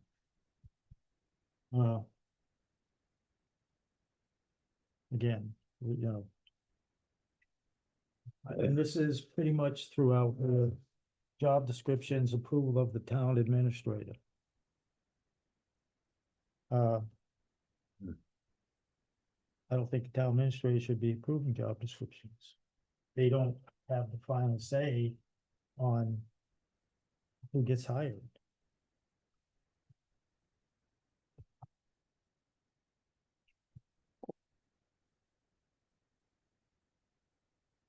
Unacceptable attire, it lists the stuff that's not suitable. And it says the town administrator or designee and department head reserves the right to determine appropriations of any attire. Should be written in here, clear as day. Not up to someone's opinion. I like that person, so yeah, that's okay. I like that. Or designee. It's like the town administrator, we're saying that the town administrator can shirk that responsibility, and so can the department head. And if I may, Mr. Chair, personally, I think a lot of those need to go because they're outdated, and discriminatory. Well, I'm not questioning what, you know, you can or can't wear. I'm just questioning the wording. I understand. I'm just saying, as a matter of fact, the issue itself that's denoted, I think is a big part, needs to go. And department heads and their designees should use the following factors to determine appropriate attire. Should, I mean, it's the assistant to the town administrator or human resources director may also be notified. Safety. May be notified for safety issues. What are we looking to get sued? We're advertising for it. Yeah. Vehicle policy and procedures. Personal use of town vehicles is strictly prohibited. So we have some labor agreements that are in direct conflict with this. Yep. Down to Templeton provides assigned vehicles to specific positions to be used by employees to assist them in fulfilling their job. The town vehicles will be used solely for municipal business. Employees using town vehicles will possess current valid state driver's license, will be responsible for safe and proper driving. Employees are responsible for updating the town as to any changes in status of their driver's license. In certain specific cases requiring emergency response, the town administrator may approve the use of a town vehicle for purpose of commuting. Normally, the following town vehicles are exempt from income tax and a public safety, blah, blah. But this personnel policy says no town vehicles for personal use. But then we have agreements where we go right against this. So which is more enforceable? And the town administrator may approve the use of a town vehicle? No, you may not, because up here it says you cannot do it. And this is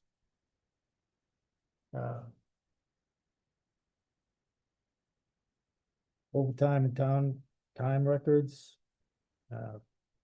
Each department head be responsible for maintaining a permanent record. Again, there's Board of Selectmen in here in the back. Designate an employee approved to act on behalf of the town administrator or department head in their absence. All designees will be approved by the town administrator.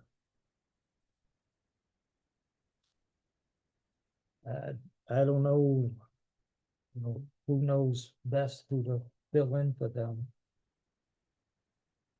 The town administrator or a department head. I wonder if the town administrator approves Sergeant Bliss coming here giving the chief's report.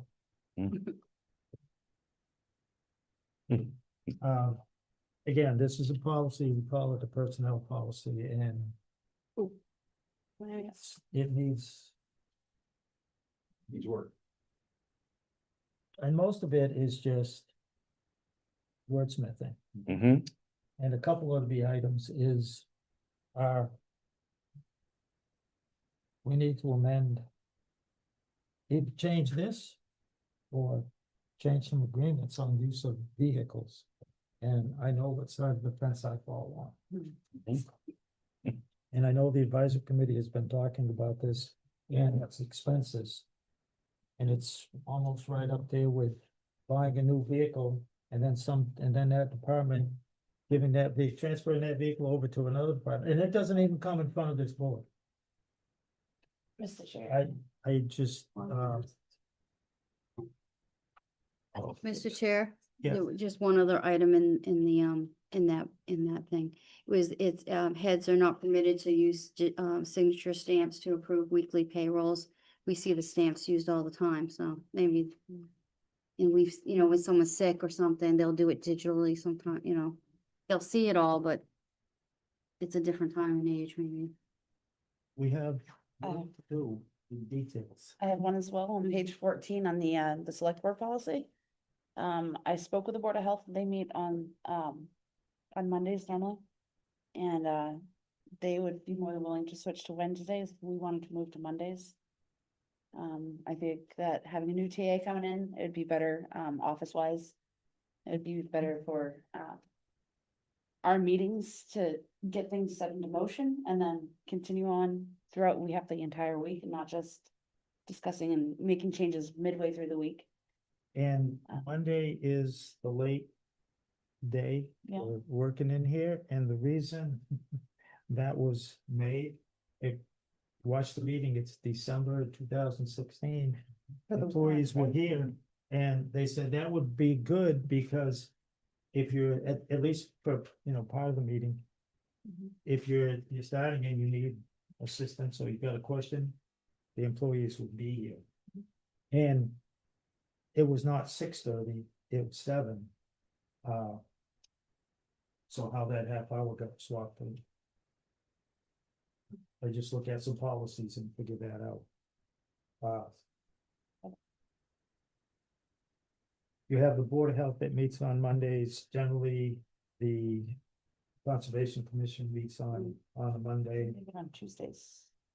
Uh, No, I'm sorry, they're the first and third. the Yeah. planning board is Tuesday, we think. Yeah. Select board used to meet on Mondays, and the advisory committee used to meet on Wednesdays. They went to Wednesdays, the board moved to Wednesdays in part because that's when the warrant is here, and it was getting hard to get selectmen to come in inside the warrant, so they said, well, if we have our meeting that night, Mm. the warrant's right there, there's no excuse not for people not to sign. I said the Board of Health is more than willing to switch to Wednesdays instead of Mondays, so. Yeah, she talked to Lori and asked her, Mhm. it's actually Thursdays, they prefer Thursdays, and I guess nothing's on Thursdays. And she said that was there was one obstacle, and she said that she would get back to you, and it was moving to Thursdays, but there was nothing else on the second and the fourth week. Like we have it in our policy, except we have it on Wednesdays. I think Lisa was just asking if we could have our meetings on Mondays to be more efficient, so that we're not breaking up the, a lot of times, we have our meeting, they have the meetings on Wednesdays. And, let's just say notorious, lots of people, they would come here, employees, and then they wouldn't come back on Thursdays. So then it'd be like a 3-week, in our office. It wasn't very, it's just, it's not efficient. Somewhere on one of these last year or so, you request, I think it was 23, the year I was off the board. You requested to change meeting days or times or both. I just threw it out there as just a question. That was the throwback to when we used to have the every Monday meetings. Yeah, that's what. Part of that was just to try to trim down. And there's, I've looked at some boards, sometimes they meet, select board meet once a month. Yep. Like city councils do. So, we are at the hour where we're all gonna turn into pumpkins if we don't leave. Right. And, I don't wanna be a smash jack-o'-lantern on the way home, so. I would, good meeting, good questions, Can I ask one question? yes. Who voted no? Cause I know I did, and you did. I said yes. And Lisa said yes. And Tim said yes, Tim said yes. He says electorally yes. And yeah, I said yeah, but I said yes. Yeah. Yes. Got you down as a no. Oh, no, I said, yeah, I said yeah. Just saying, I said Okay, slang what's yes. bad? It's a small- You know, I'm kidding. I was just saying, we didn't have to end it at 10. Yeah, no. 10:01 is fine. Oh, you did? I didn't know. Oh, see, I'm not good with bad. math today. I'm tired. So we are staying. I'm so sorry. It doesn't matter to me. Well, okay. Okay, So, select board, well. If yes, we're it's- staying, I'm walking. select board. That's something that we can, maybe make a decision on next meeting. And no, we're not taking votes tonight first. Or can we tonight? Oh, I don't know. Can we take a vote tonight if we changed it to Mondays or meetings? So you want to Monday, right? Yeah. It'd be more efficient. Can we defer that to the 10th to vote so we can hear back from Board of Health and the other Yeah, thing? we can have- and we- Yeah, I have the email that I can forward you. She Yeah, says, so- Lori says it's fine. Do that, and board. we will also have to. Yeah. Change.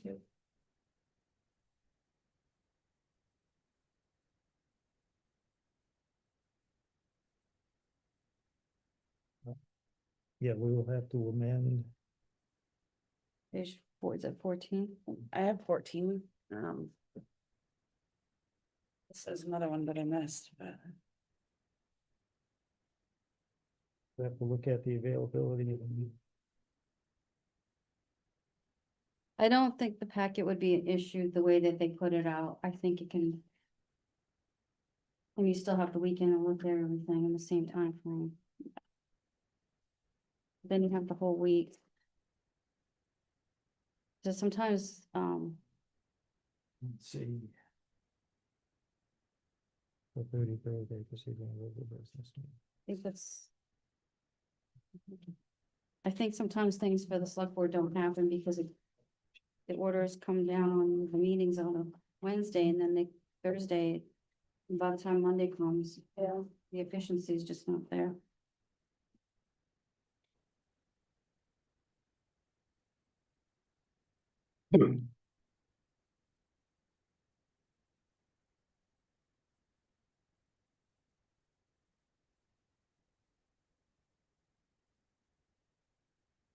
And the Board of Health would just have to make sure, well, actually both Conservation and Board of Health have to make sure that they don't have any hearings or the like, when we make, if we want to go to a Monday, we just have to make sure that they don't have any hearings scheduled or I'm Not sure. stuff because of advertising, and they might have notified somebody, and they have a lot of.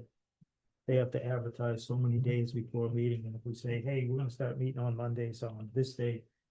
I just wanna make sure that. Yep. Board of Health said they didn't have any conflict with it. I'm not sure about conservation though. Yeah, she said that, she said it was fine for all, because she takes all those boards, Lori said. Monday was fine, it was the only one board, and then she went and asked them for you, and then I guess they emailed you. Yeah. And then, she said, yeah, they would prefer Thursday anyway.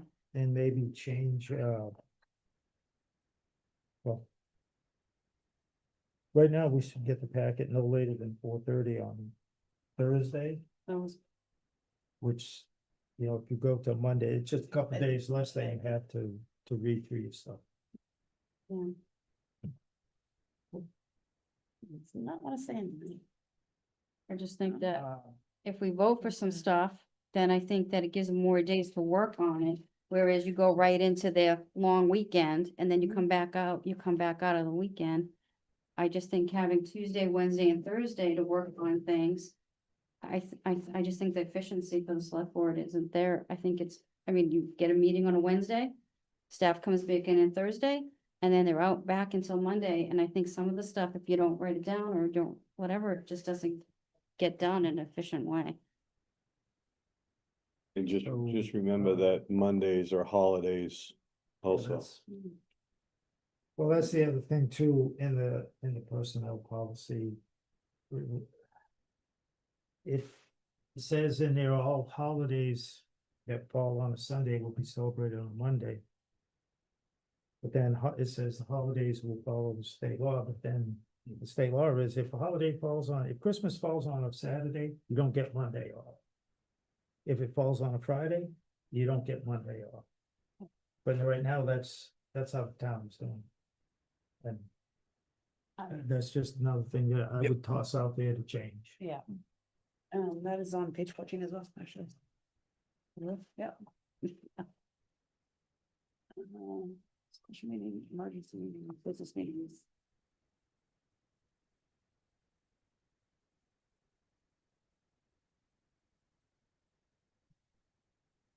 Objections, if this goes for a vote on September 14th, which I'm gonna try to keep that agenda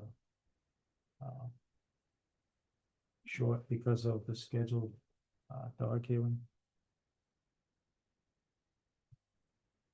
14th of The 10th. 10.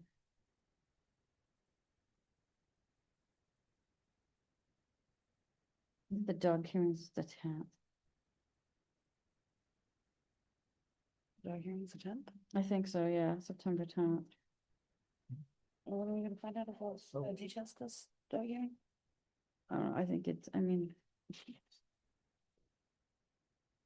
It's an up and down vote. I don't think it's much time.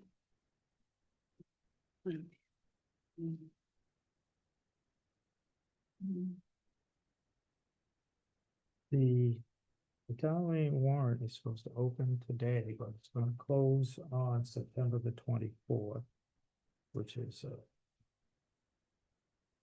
Wednesday. So if we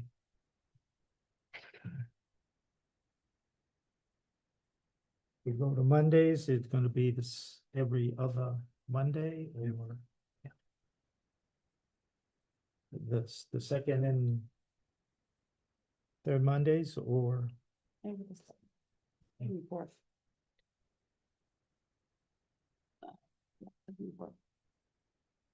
Because we do the second and fourth Wednesday now. right, just keep Yes. instead of Mondays, thank you.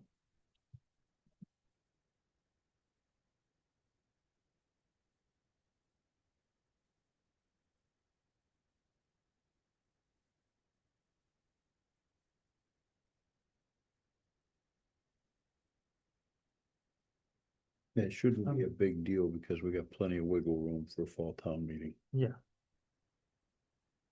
changing it a few days. so if we do, let's see.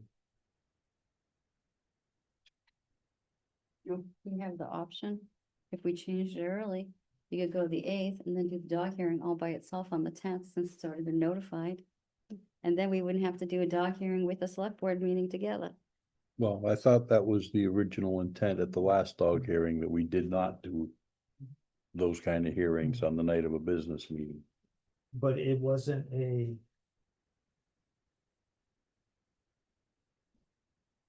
I was asked to have it tonight on this meeting, and I said, no, we don't do those on retreats, we'll do it at the next meeting.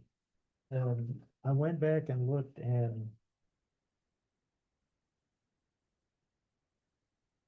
No, it wasn't voted. I think it was just a Just a consensus. thing saying, hey, let's not have a dog hearing on this date.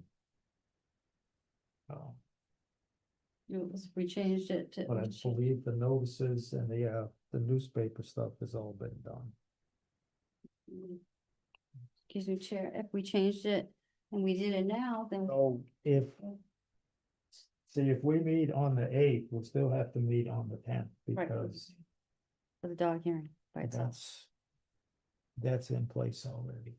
but it'd be nice to be Yeah. it by itself. That's Mass General Law and stuff, so, and that's the town bylaw, and That's fine with me, but I mean- we can do two. I'd rather do two than one big. if you wanna meet on the 8th and the 10th, I mean, I'm game with that, if, I will love it, cause I just dog, I mean, I don't even know what if the. that hearing is about. It could be emotional. So if this place is Stuff open on the 8th and the 22nd, Get a few of those. Oh.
I also believe that, what did they say? There wasn't a lot going on Thursdays.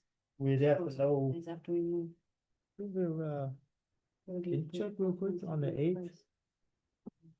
and the 22nd.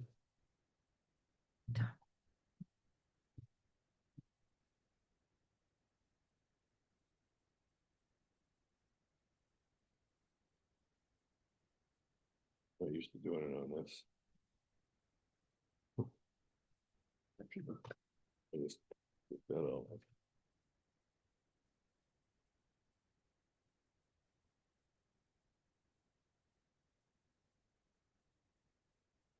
Are you looking for upcoming meetings? Yeah, that's what they're doing. We've got, so on September 8th, at 3:30 is the library trustees. At 2 o'clock on the 9th is the Board of Assessors. Also on September 9th is the planning board. You don't have anything on in the evening of the 8th. Yeah, the 8th is only 3:30. How about 22nd of September? 22nd, yep, you've got Board of Health at 7. And they said they could move to Thursdays. So if they move to the 24th. Or 25th.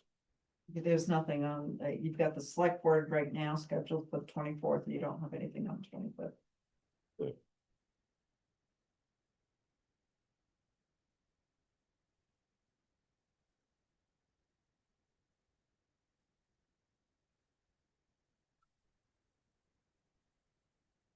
I'll just say advisor's gonna have to pick it every night, because right now we meet on a Thursday. Well, And I can't speak for anybody else. Anything on the 8th? What's that? anything on the evening of the eighth? No, the only thing is at 3:30 and it's Boynton Library. Yeah, okay. Yep. And the 22nd is Board of Health. Yeah, and the 22nd is Board of Health at 7 o'clock. So. But then that Wednesday is us. And other than that, it's free, so if they would switch to Wednesday, would be good for the 22nd too.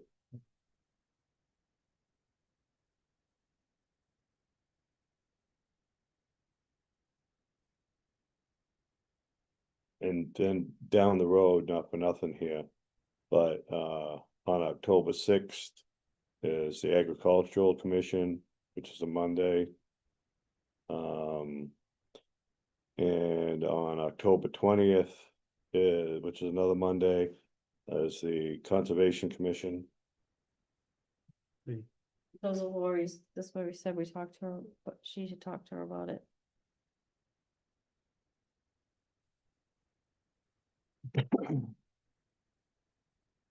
So you would have They'd to, have you'd Wednesday. have to get okay from Board of Health, Concom, and AgCom. You wanna send me the email now or?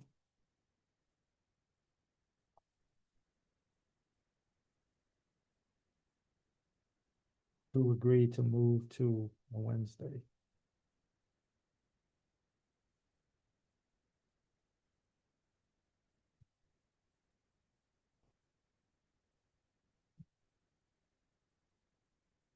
Yeah, so I thought she said that there was only that one board with the other ones. It doesn't even mean, She said, what she said. two of my Board of Health members have stated that Thursdays would be fine. I just need one more response and I can give you the go-ahead to use the information. And then she said, no problem, while I was letting you know about the first two, the last one got in touch and is also good to go. So October, the second Monday would be the 13th. There's nothing And the on the 27th. 13th. And the 27th, you said? Yep. The 27th is Board of Health meeting. So that's not an issue. Anything on the 13th of October? No, All right then.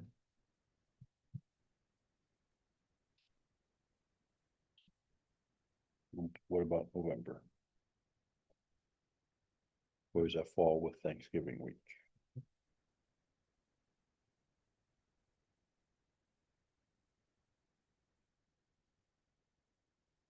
Be the 10th and the 24th.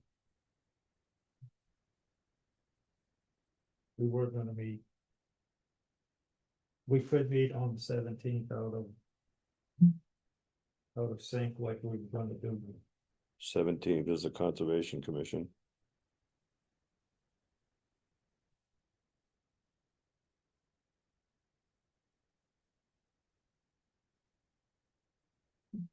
Or if we don't have anything, that.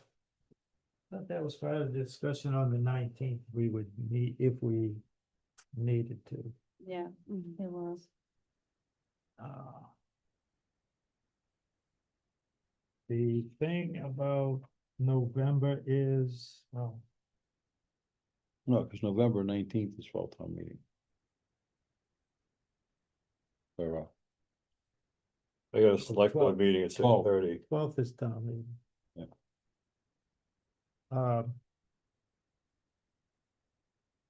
Well, if we have to have we have the, 3 town meetings in there somewhere. no, but we have to do, tax rate, whether we're gonna have a single or divide it up.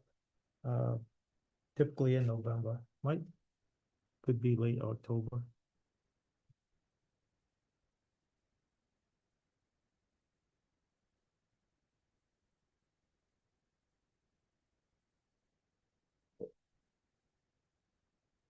That's joint with the assessors, correct? Yeah. Assessors. So.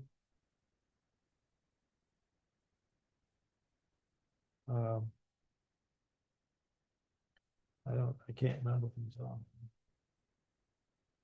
It was Conservation and the board. That's the one Carrie, which one's Carrie in charge? She's the chair. I think that with the Concom and the Board of Health, there would be no issues. They're all on Lori, and that was the only, it was only the Board of Health. She said those wouldn't be an issue. That's what she had went through. She had gone through, Just the egg. but that's what she said. They canceled out the time anyway. Yeah, that's what she Mhm. said. And we could go Wednesday or Thursday.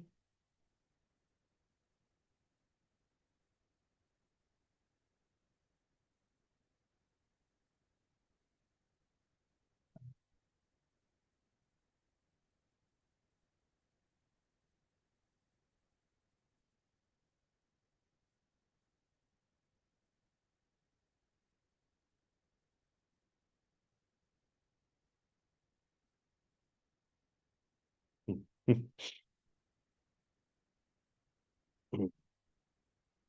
just like the idea of doing a meeting on the 8th and then the dog hearing all by itself.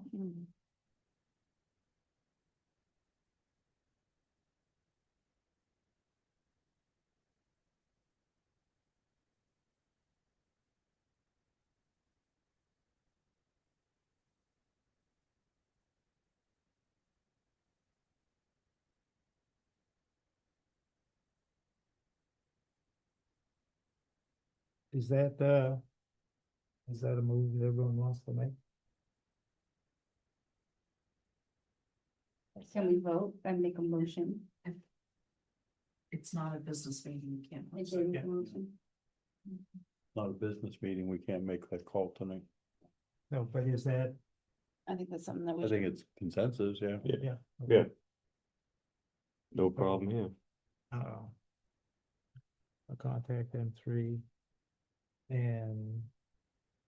I forwarded you that email that I got. September.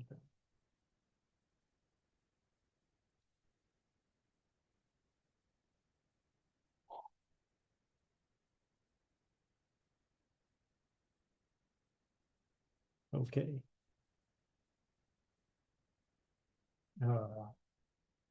And there might be a couple of things. Might be the kind of thing.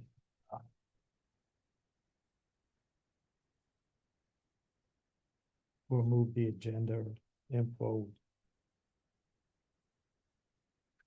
From noon Wednesday to maybe Tuesday, but we'll see.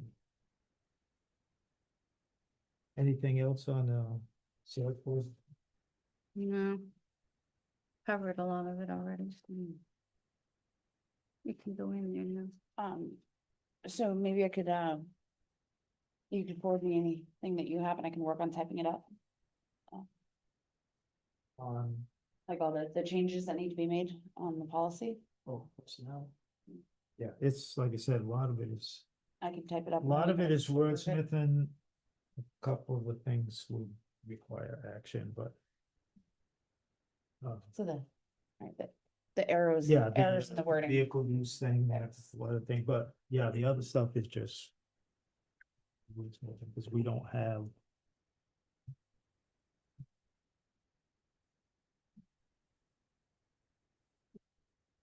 We don't have one. Shouldn't be on the vote. We do. Side. Did. The other policy is the financial management policy. And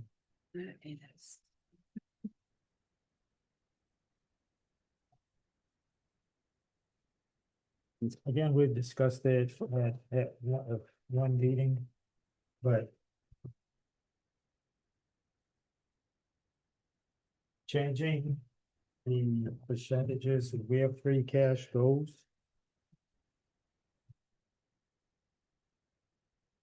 As well as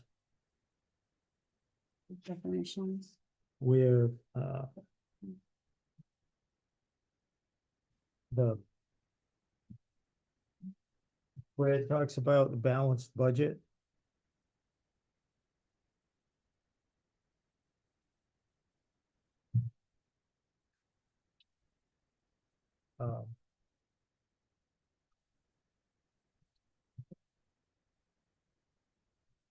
Be using, one-time money to balance the budget, and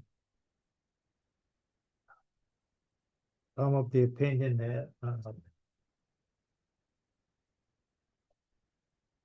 we just simply state, the policy simply states, we will not do it.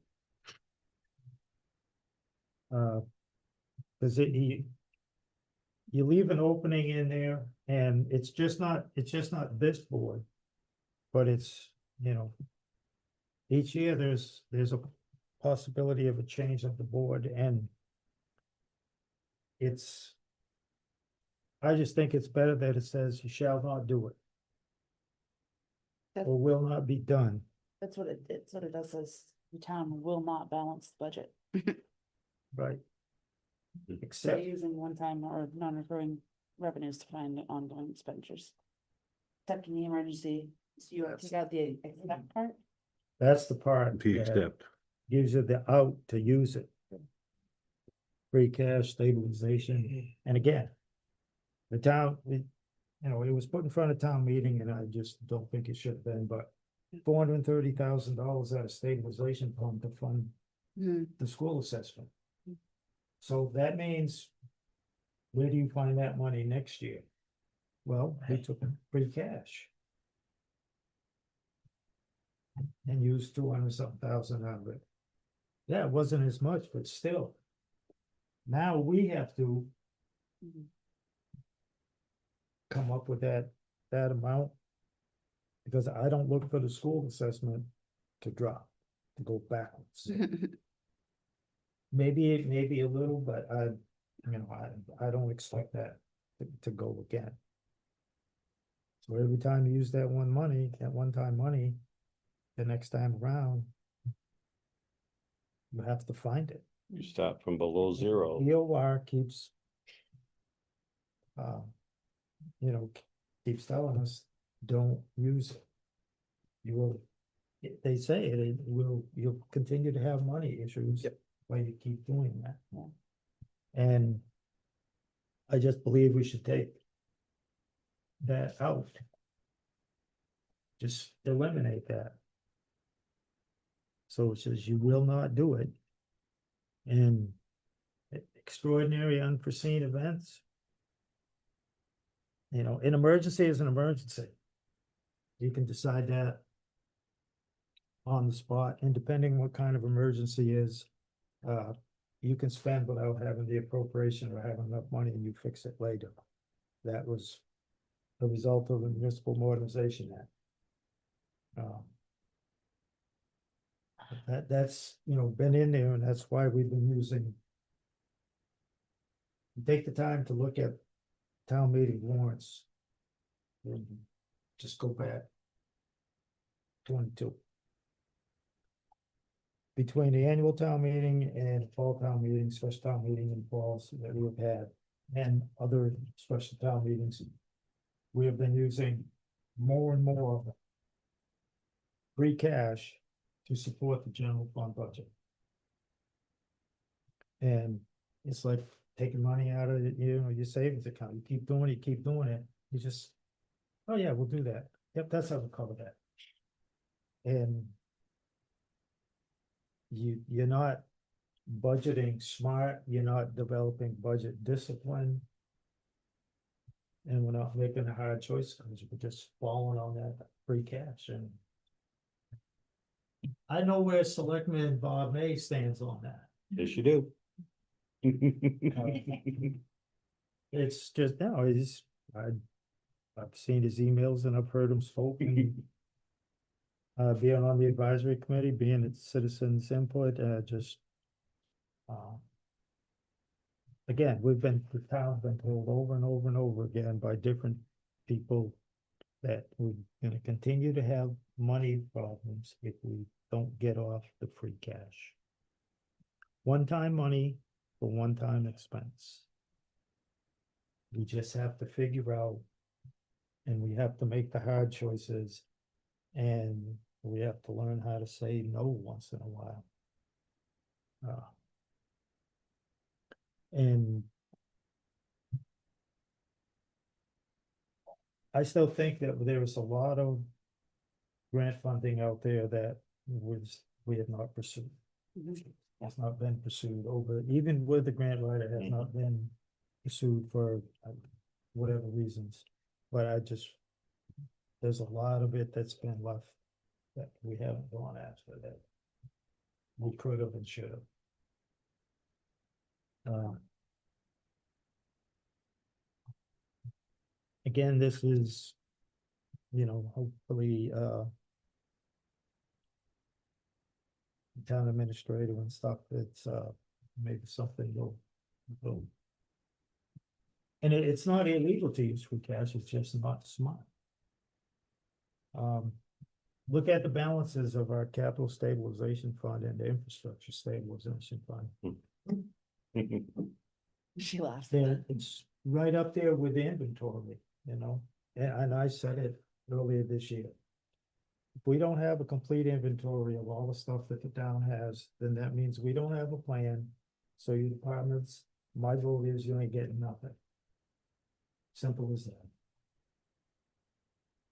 I know you think it's crazy, but asking for their inventory along with their, their budget, I don't think that's too far fetched. If you want us to, approve money for you, we need to know what you have and what you need. What they do in business. So, It's no, You want a new truck, but you got 4 of these old ones here. How come, what are you hanging on to them for? exactly. And on top of that, the auditor has been pushing that out here since he's been here. You need an inventory, you need to do this, and it pushes stuff down the road. Your department does get approved until we have what we need, so. It says it right here. Honestly, I wouldn't feel comfortable signing for, a budget, moving forward without knowing what we have, without an inventory. Well, So. especially if they're asking for, Thousands you're upon asking for new thousands. stuff, and we could make the case for, and I've heard excuses, but I don't buy them. For centralized purchasing. It just, again, it's like you really don't know what each department has. Yeah. it's too, And if you go through and add up all the supplies, different budgets. Mhm. And then, okay, well, you're buying this many envelopes, okay, well, how many did you have left over from last year? Mhm. Yes, oh, I was just gonna say that my practice for the town was that, like, if it was soccer or something, anything I bought, I had columns and I would write, oh, I got this year and that year. If it broke or got, surplus, then I would write it's off the list. But it's just like a department, you're keeping track of, when you buy something, it's crucial you put it on your list. It doesn't, when you have assistants and things like that, it's not like it's not doable, but it wasn't ever done, so it's not like, it's like, if you worked at a store and your job was to inventory the t-shirts and this is what you did, we didn't do the t-shirts for everything, so now everybody has to play catch up. But once they play catch up, then it'll be easy, but it's gonna be not fun the first time around. Mr. Chair, if I might. A good example of that, I think, is in the warrants in there today. We just, along with some copier bills or whatever, we just purchased 12 cases of 20-pound, 8.5 by 11 paper. Now, I'm just asking, when I saw that, I'm like, okay, is that just for the select board office? And I'm like, okay, 5,000, 60,000 sheets a year, it's possible. But why are we buying them in groups of 12? Would be my thing. If we have, if we buy, 12 here and 10 there and 5 here and 3 there, we should be buying 50. You get a better price, and I can guarantee you that. I was in printing for a number of years, and bought paper. And quantity gets you deals. Like just all those things, supplies. They should be bought by one person or the town. Unless they're through a combis or something like that where, Yeah, it's, I know I've been here when the paper's been delivered. They get a lot of paper and then it does go to the different office in this building. Every building's, and they usually do WB, was that one? WB Mason. Mason, yeah, they usually, cause even the senior center went, so they got like they get counts and they set up. And so it's all done, it's supposed to be, but then you have a few pockets in other departments that you see like in an Amazon and they got paper, you're like, why is that? Like, that's kind of weird, right? Why did they have the Mason or count to do it? But one of the things is, and it comes in, they're on a dolly and they have to figure out how to get all this paper and where to put it. So sometimes it's like that closet, the one, when you first go into our office on the left, they put some paper in there. And if it doesn't fit there, then you see it near the copy maker. Sometimes it's in the hallway. So it's great to buy a bunch, but you gotta need the place to put it too. But you don't have to have it delivered as a bunch. You Oh, could you buy the don't? bunch and have it delivered, every quarter. You can have it delivered however you want. You just have a contract for buying this much for the year. Okay. Um, Well, apparently gets Yeah. delivered. Let's just cram it in every nook and cranny in the building. just Kind of going off, but different ways. purchase manager wouldn't hurt. Yeah, purchase manager, well, organization and some office somewhere.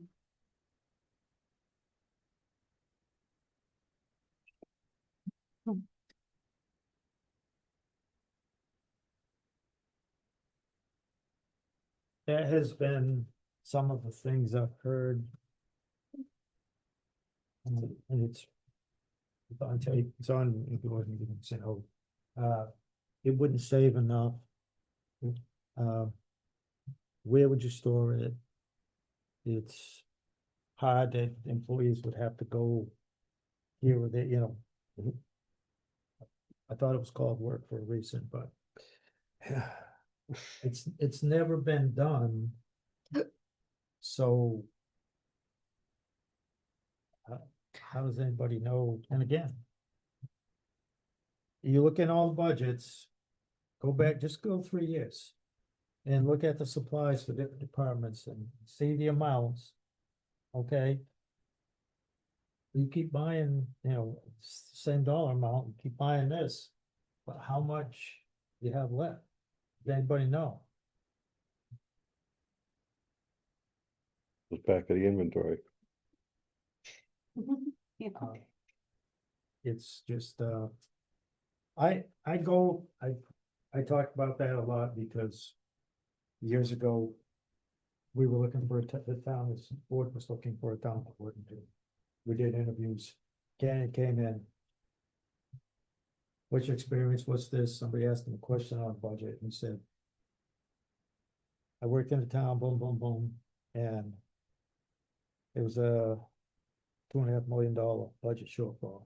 And he fixed it in like a year and a half or 2. He was at, how the heck did you do that? He listed the things he did.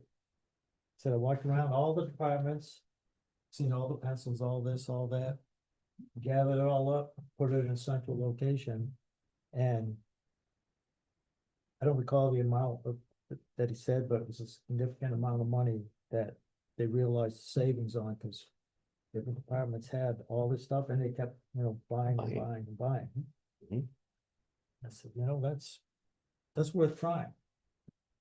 It's worth doing. Mhm. I won't even mention, we're going to end of the year Amazon shopping and. Yeah, you don't need to. Okay, so if you're buying these supplies because you got leftover money at the end of the fiscal year, okay, well then. the supply thing for the next year gets cut. I'd be hoarding Mm-hmm. with taxpayer dollars when you know, you don't have the elves in the basement for any money. Well, unless you're buying something that you couldn't afford in the first place, but because you didn't have an employee, you could buy like maybe, I don't know, changing tables, the bathroom. And Standing and salting the roads. that they were on a wish list and Raining then out. something happened and the employee left. I think that's to me, but yeah, just to get something is stupid. Leave it, let it roll. Care to your point. I don't care if you liked them, if you disliked them. In 1986, Mr. Reagan said the 7 most dangerous words in government. That's the way we've always done it. I don't, And we use that on the regular in the last 12 years. Sadly, we have. Maybe it is time for change. I don't know if it's a financial thing, but it's something that I was just thinking about. Well, it is financial. A concern I have is, we have that account, that tax account we have to do like our thing. And we kind of, That's another one is. we need to have somebody on, well, it's accountant and then Holly was on it. Yeah. Yep. That system that you can't do paper anymore. You have to do electronic. Jeff, if you could look into that, that'd be wonderful. No, that's the one. So on, and I just need, we need to set up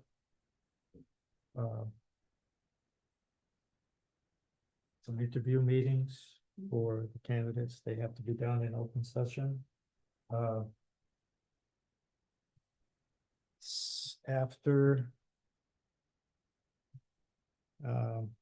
After September the 4th. For when candidates out. I'm not available until then, so to be fair. Come up with a day, time that's good for y'all, send it to me, and whatever one is the most, I'll. I can do any time after 4. Any day after 4. You're looking, So we can do it next Tuesday at 3 o'clock. Mr. Chair, question on that. Yeah, this is just a question for the board, basically. Does anybody have an opinion on should we do both in one night or one each night? Or, you know, one at a time. Because I don't really think it would be good to have somebody in here and another candidate in the back. Cause the second candidate has, We can do them at different days or different times. I think that would be, Same day. personally, I think it would be better to have them at separate times anyway. Yeah. Yeah. I don't care about the day, but just separate times. I'll be honest, I think separate days would be better. It'd give you time to really think, go over the Yeah. answers and like contemplate instead of being like, oh, well, which one said, Because which the- one said this one? Well, first one is the time constraint, second one is Yeah. Watch the have a first cup of one. coffee and sit there and have a little chat. Yeah. Mm. So, That's inconvenience is gonna be for us. I think having it 2 separate days would. I think that on the same day with like a block of time, you say, this is what we allow. And then you have like a little break and then you do the next person because it's going to be on television. So we're gonna do toss a coin who goes first because once the first candidate comes, the second one's already known some of the Yeah. things. it does have to be in public, but it does not have to be on TCTV. Oh, Some boards do it right. on their live TV and other Yeah, because, will say it will not be it's kind of a competition, just, competing for the same job. Yeah. you know, some people are more comfortable, you know, not being on the camera and, Hmm. but it's I've watched, I've looked at agendas and stuff and I've seen it both ways. Some do it right on video. That's how we run our meetings, and other towns will, they say specific, interviews for this, but will not be recorded. It's a board call. I like it the same day, book some time, take a break, and then do the next person. And I've done it that way. I do kind of like the idea of it not being recorded, simply so that the second person can't watch the first one. So if they're not recorded, then that takes out that, it makes it a more level playing field. Well, Yeah. you could do it What was that? same day, and then you could finalize whatever. Where that's when they're on camera. Answer me some questions for them. I got nothing, I'm tired. Yeah, I mean, regardless, I'd be okay with same day or different days, so I guess it's up to you guys. Yeah. It is, Any days work better Sooner the better. than others? this, Like, is there, is there a good, day- I will make myself available, pretty much any day and time? it's important. Lisa, What, Monday? Tuesdays are a little rough for me, Yeah, but they're okay, but they're just not my better day. 'Cause it's a medication day, so. what about like Thursday night? Would you guys be okay with a Thursday? Sooner the Yeah. or next Monday? I mean, You I wanna do like it to soon, do, right? we could, You said after the that third? A still looks good to me. You said after the third? after 4. After the fourth? Well, You look forward.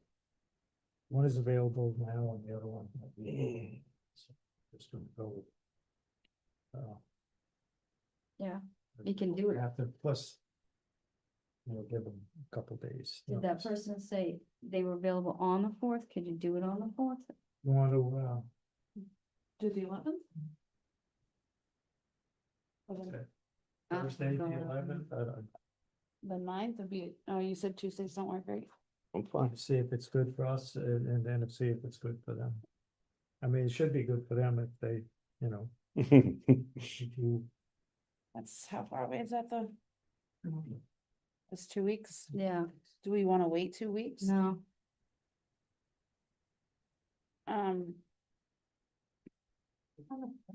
Do it on Well, the, if let's do it on the 5th. If Yeah. they're not available We- until the fourth, does it have to be, I mean, our other departments work on Friday, we have departments that work on Fridays. Can we do it on Friday? I'm okay The with the 5th. fifth? I'm good with the fifth. There's no meeting scheduled on the 5th. Definitely not. there are too many people generally meet on that day of Friday. Yeah, Mhm. I was just saying for verification. If we do this coming Friday, I can do anytime throughout the day. Not this coming, the 5th. The fifth, yeah, Yeah. That's right. yeah, I can go earlier. This is right after Labor Day weekend. So. Yeah, anytime. Try and get them both on the 5th. Uh.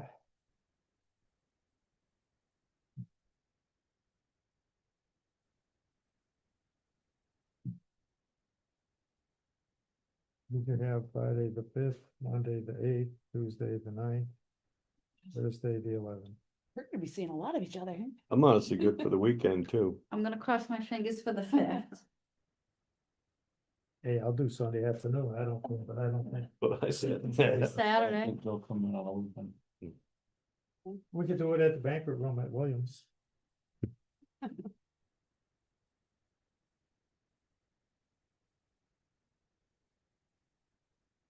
Well, just,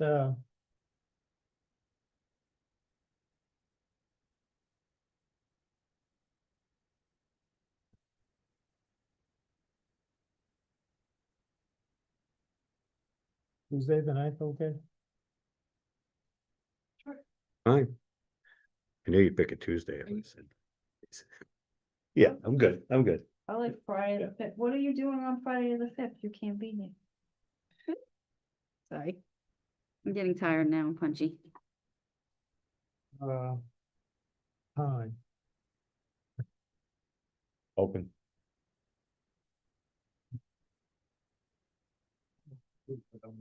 This is really important. I'll make sure the day's open. This, I mean, we gotta get somebody in here, so. Anybody can't make it here, but Tuesday at a certain time? I think Tim might be the only, Make Tuesday or? I can make Tuesday, it'd probably be after 4:30, 5 o'clock. Okay, we'll do it I after. I won't bring my grandson to an interview. They gotta get him off the school bus.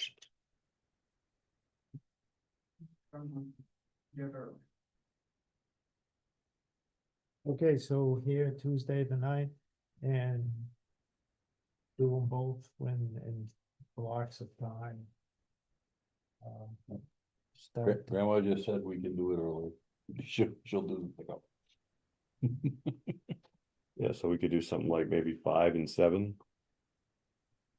Mr. Chair, yes, on Tuesday the 9th, the planning board meets at 6:30.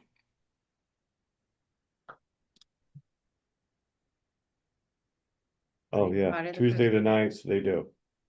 that was so they went. But they didn't have an agenda. The 9th, they got nothing posted, they just have the date. Is that something we could talk to the planning board about? Ask They them for- cancel a lot. Lately. Not a lot of building going on. The 5th still looking good to me. I know Tuesday's their regular thing, but I swear.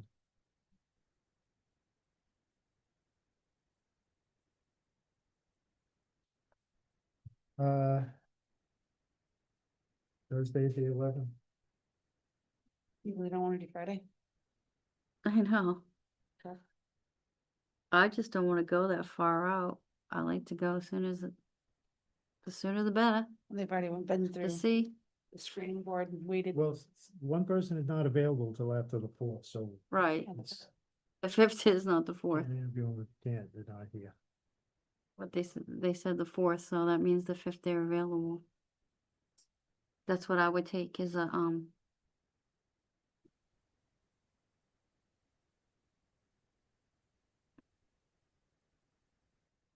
Mr. Chair, if I can make a suggestion.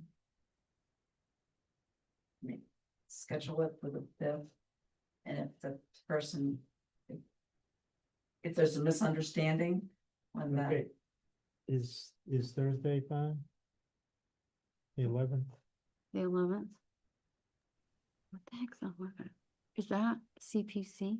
On the 11th, CPC meets at 7 Yeah, p.m., but if you can meet before, that would work.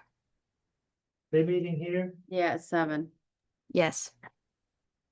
They go that's their time thing. I knew it seemed familiar to me. Um.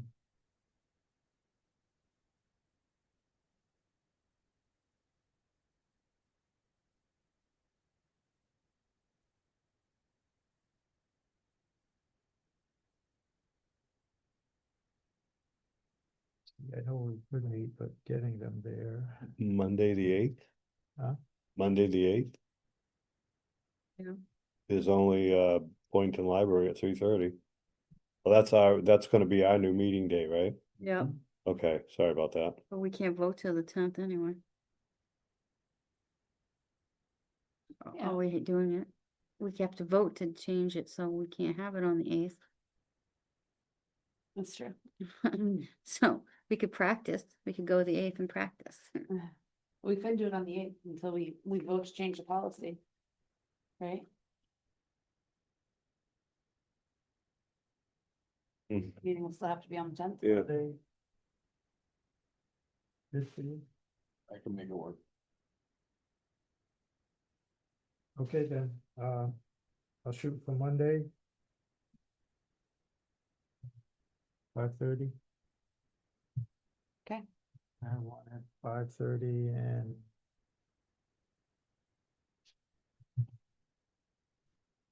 7:30. 2 hours enough, or you want more time? I can go earlier. I think 2 hours would be I think good. Yeah. One at 5:30 and one at 7:30, or Either, do you yeah. want more than 2 hours? I think 2 hours is plenty for a job interview. Yeah. Yeah, the first one gets 2 hours, the second one's only getting 2 hours. Yeah, Yeah. right. No, it's 2 hours. Yeah. Yeah, I agree. Yeah, no, that's fine with me. Yeah, Okay, He's gonna. It has to be efficient, that's all. I will. Hi. I'll email the bits and giving the times. I'll flip a coin who comes first. You want to, are we changing our business meeting to Monday, the Well, we can't vote on that tonight, so we won't be doing that till the 10th. Okay. So we'll just have we'll just have a special meeting there to interview. Mhm. We'll have our regular meeting on the 10th, and then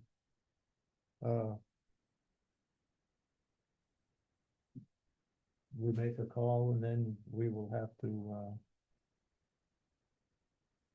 we'll have to get dig up a draft contract proposal, think about wage. I got some information, and then we'll have to have a meeting. The exec talk about blah, blah, blah, and come out and I have like a semi-important question, maybe important, signing for, employees that were being hired in the process. Now that, everything was taken down off the website, we were informed. We have some in the process of being hired that someone's got to sign off on. And then if we hire the TA, they get signed on, but I just want to make sure that the chair, I don't know how that's gonna work, because do we have it like in the sign, if it's not, we have no town administrator?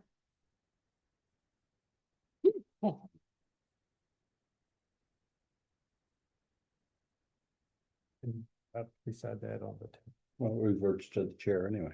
That's what I thought, that would revert to the chair, that's, in that thing, if there's any important things that are, Pressing. yeah, their day-to-day business type of stuff, a signature has to be given, then I believe it goes to the chair. So the 8th, 5:30, 7:30. On the 10th, the last thing will be old business.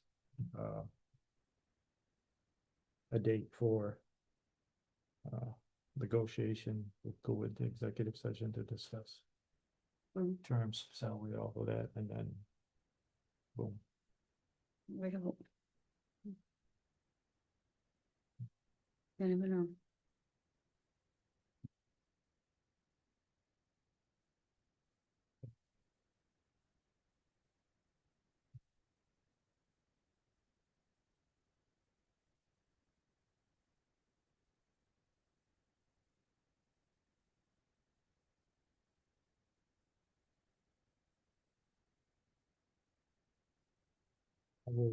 That's it. Anyone have anything else? I would entertain a motion to adjourn. So moved. And sec. Wait, you don't have to second when somebody's so moved, right? You made the motion, and he's, yeah, okay, all right. Sorry. On, It's late. I know. on the motion to adjourn, any discussion? All those in favor? Aye. Yeah.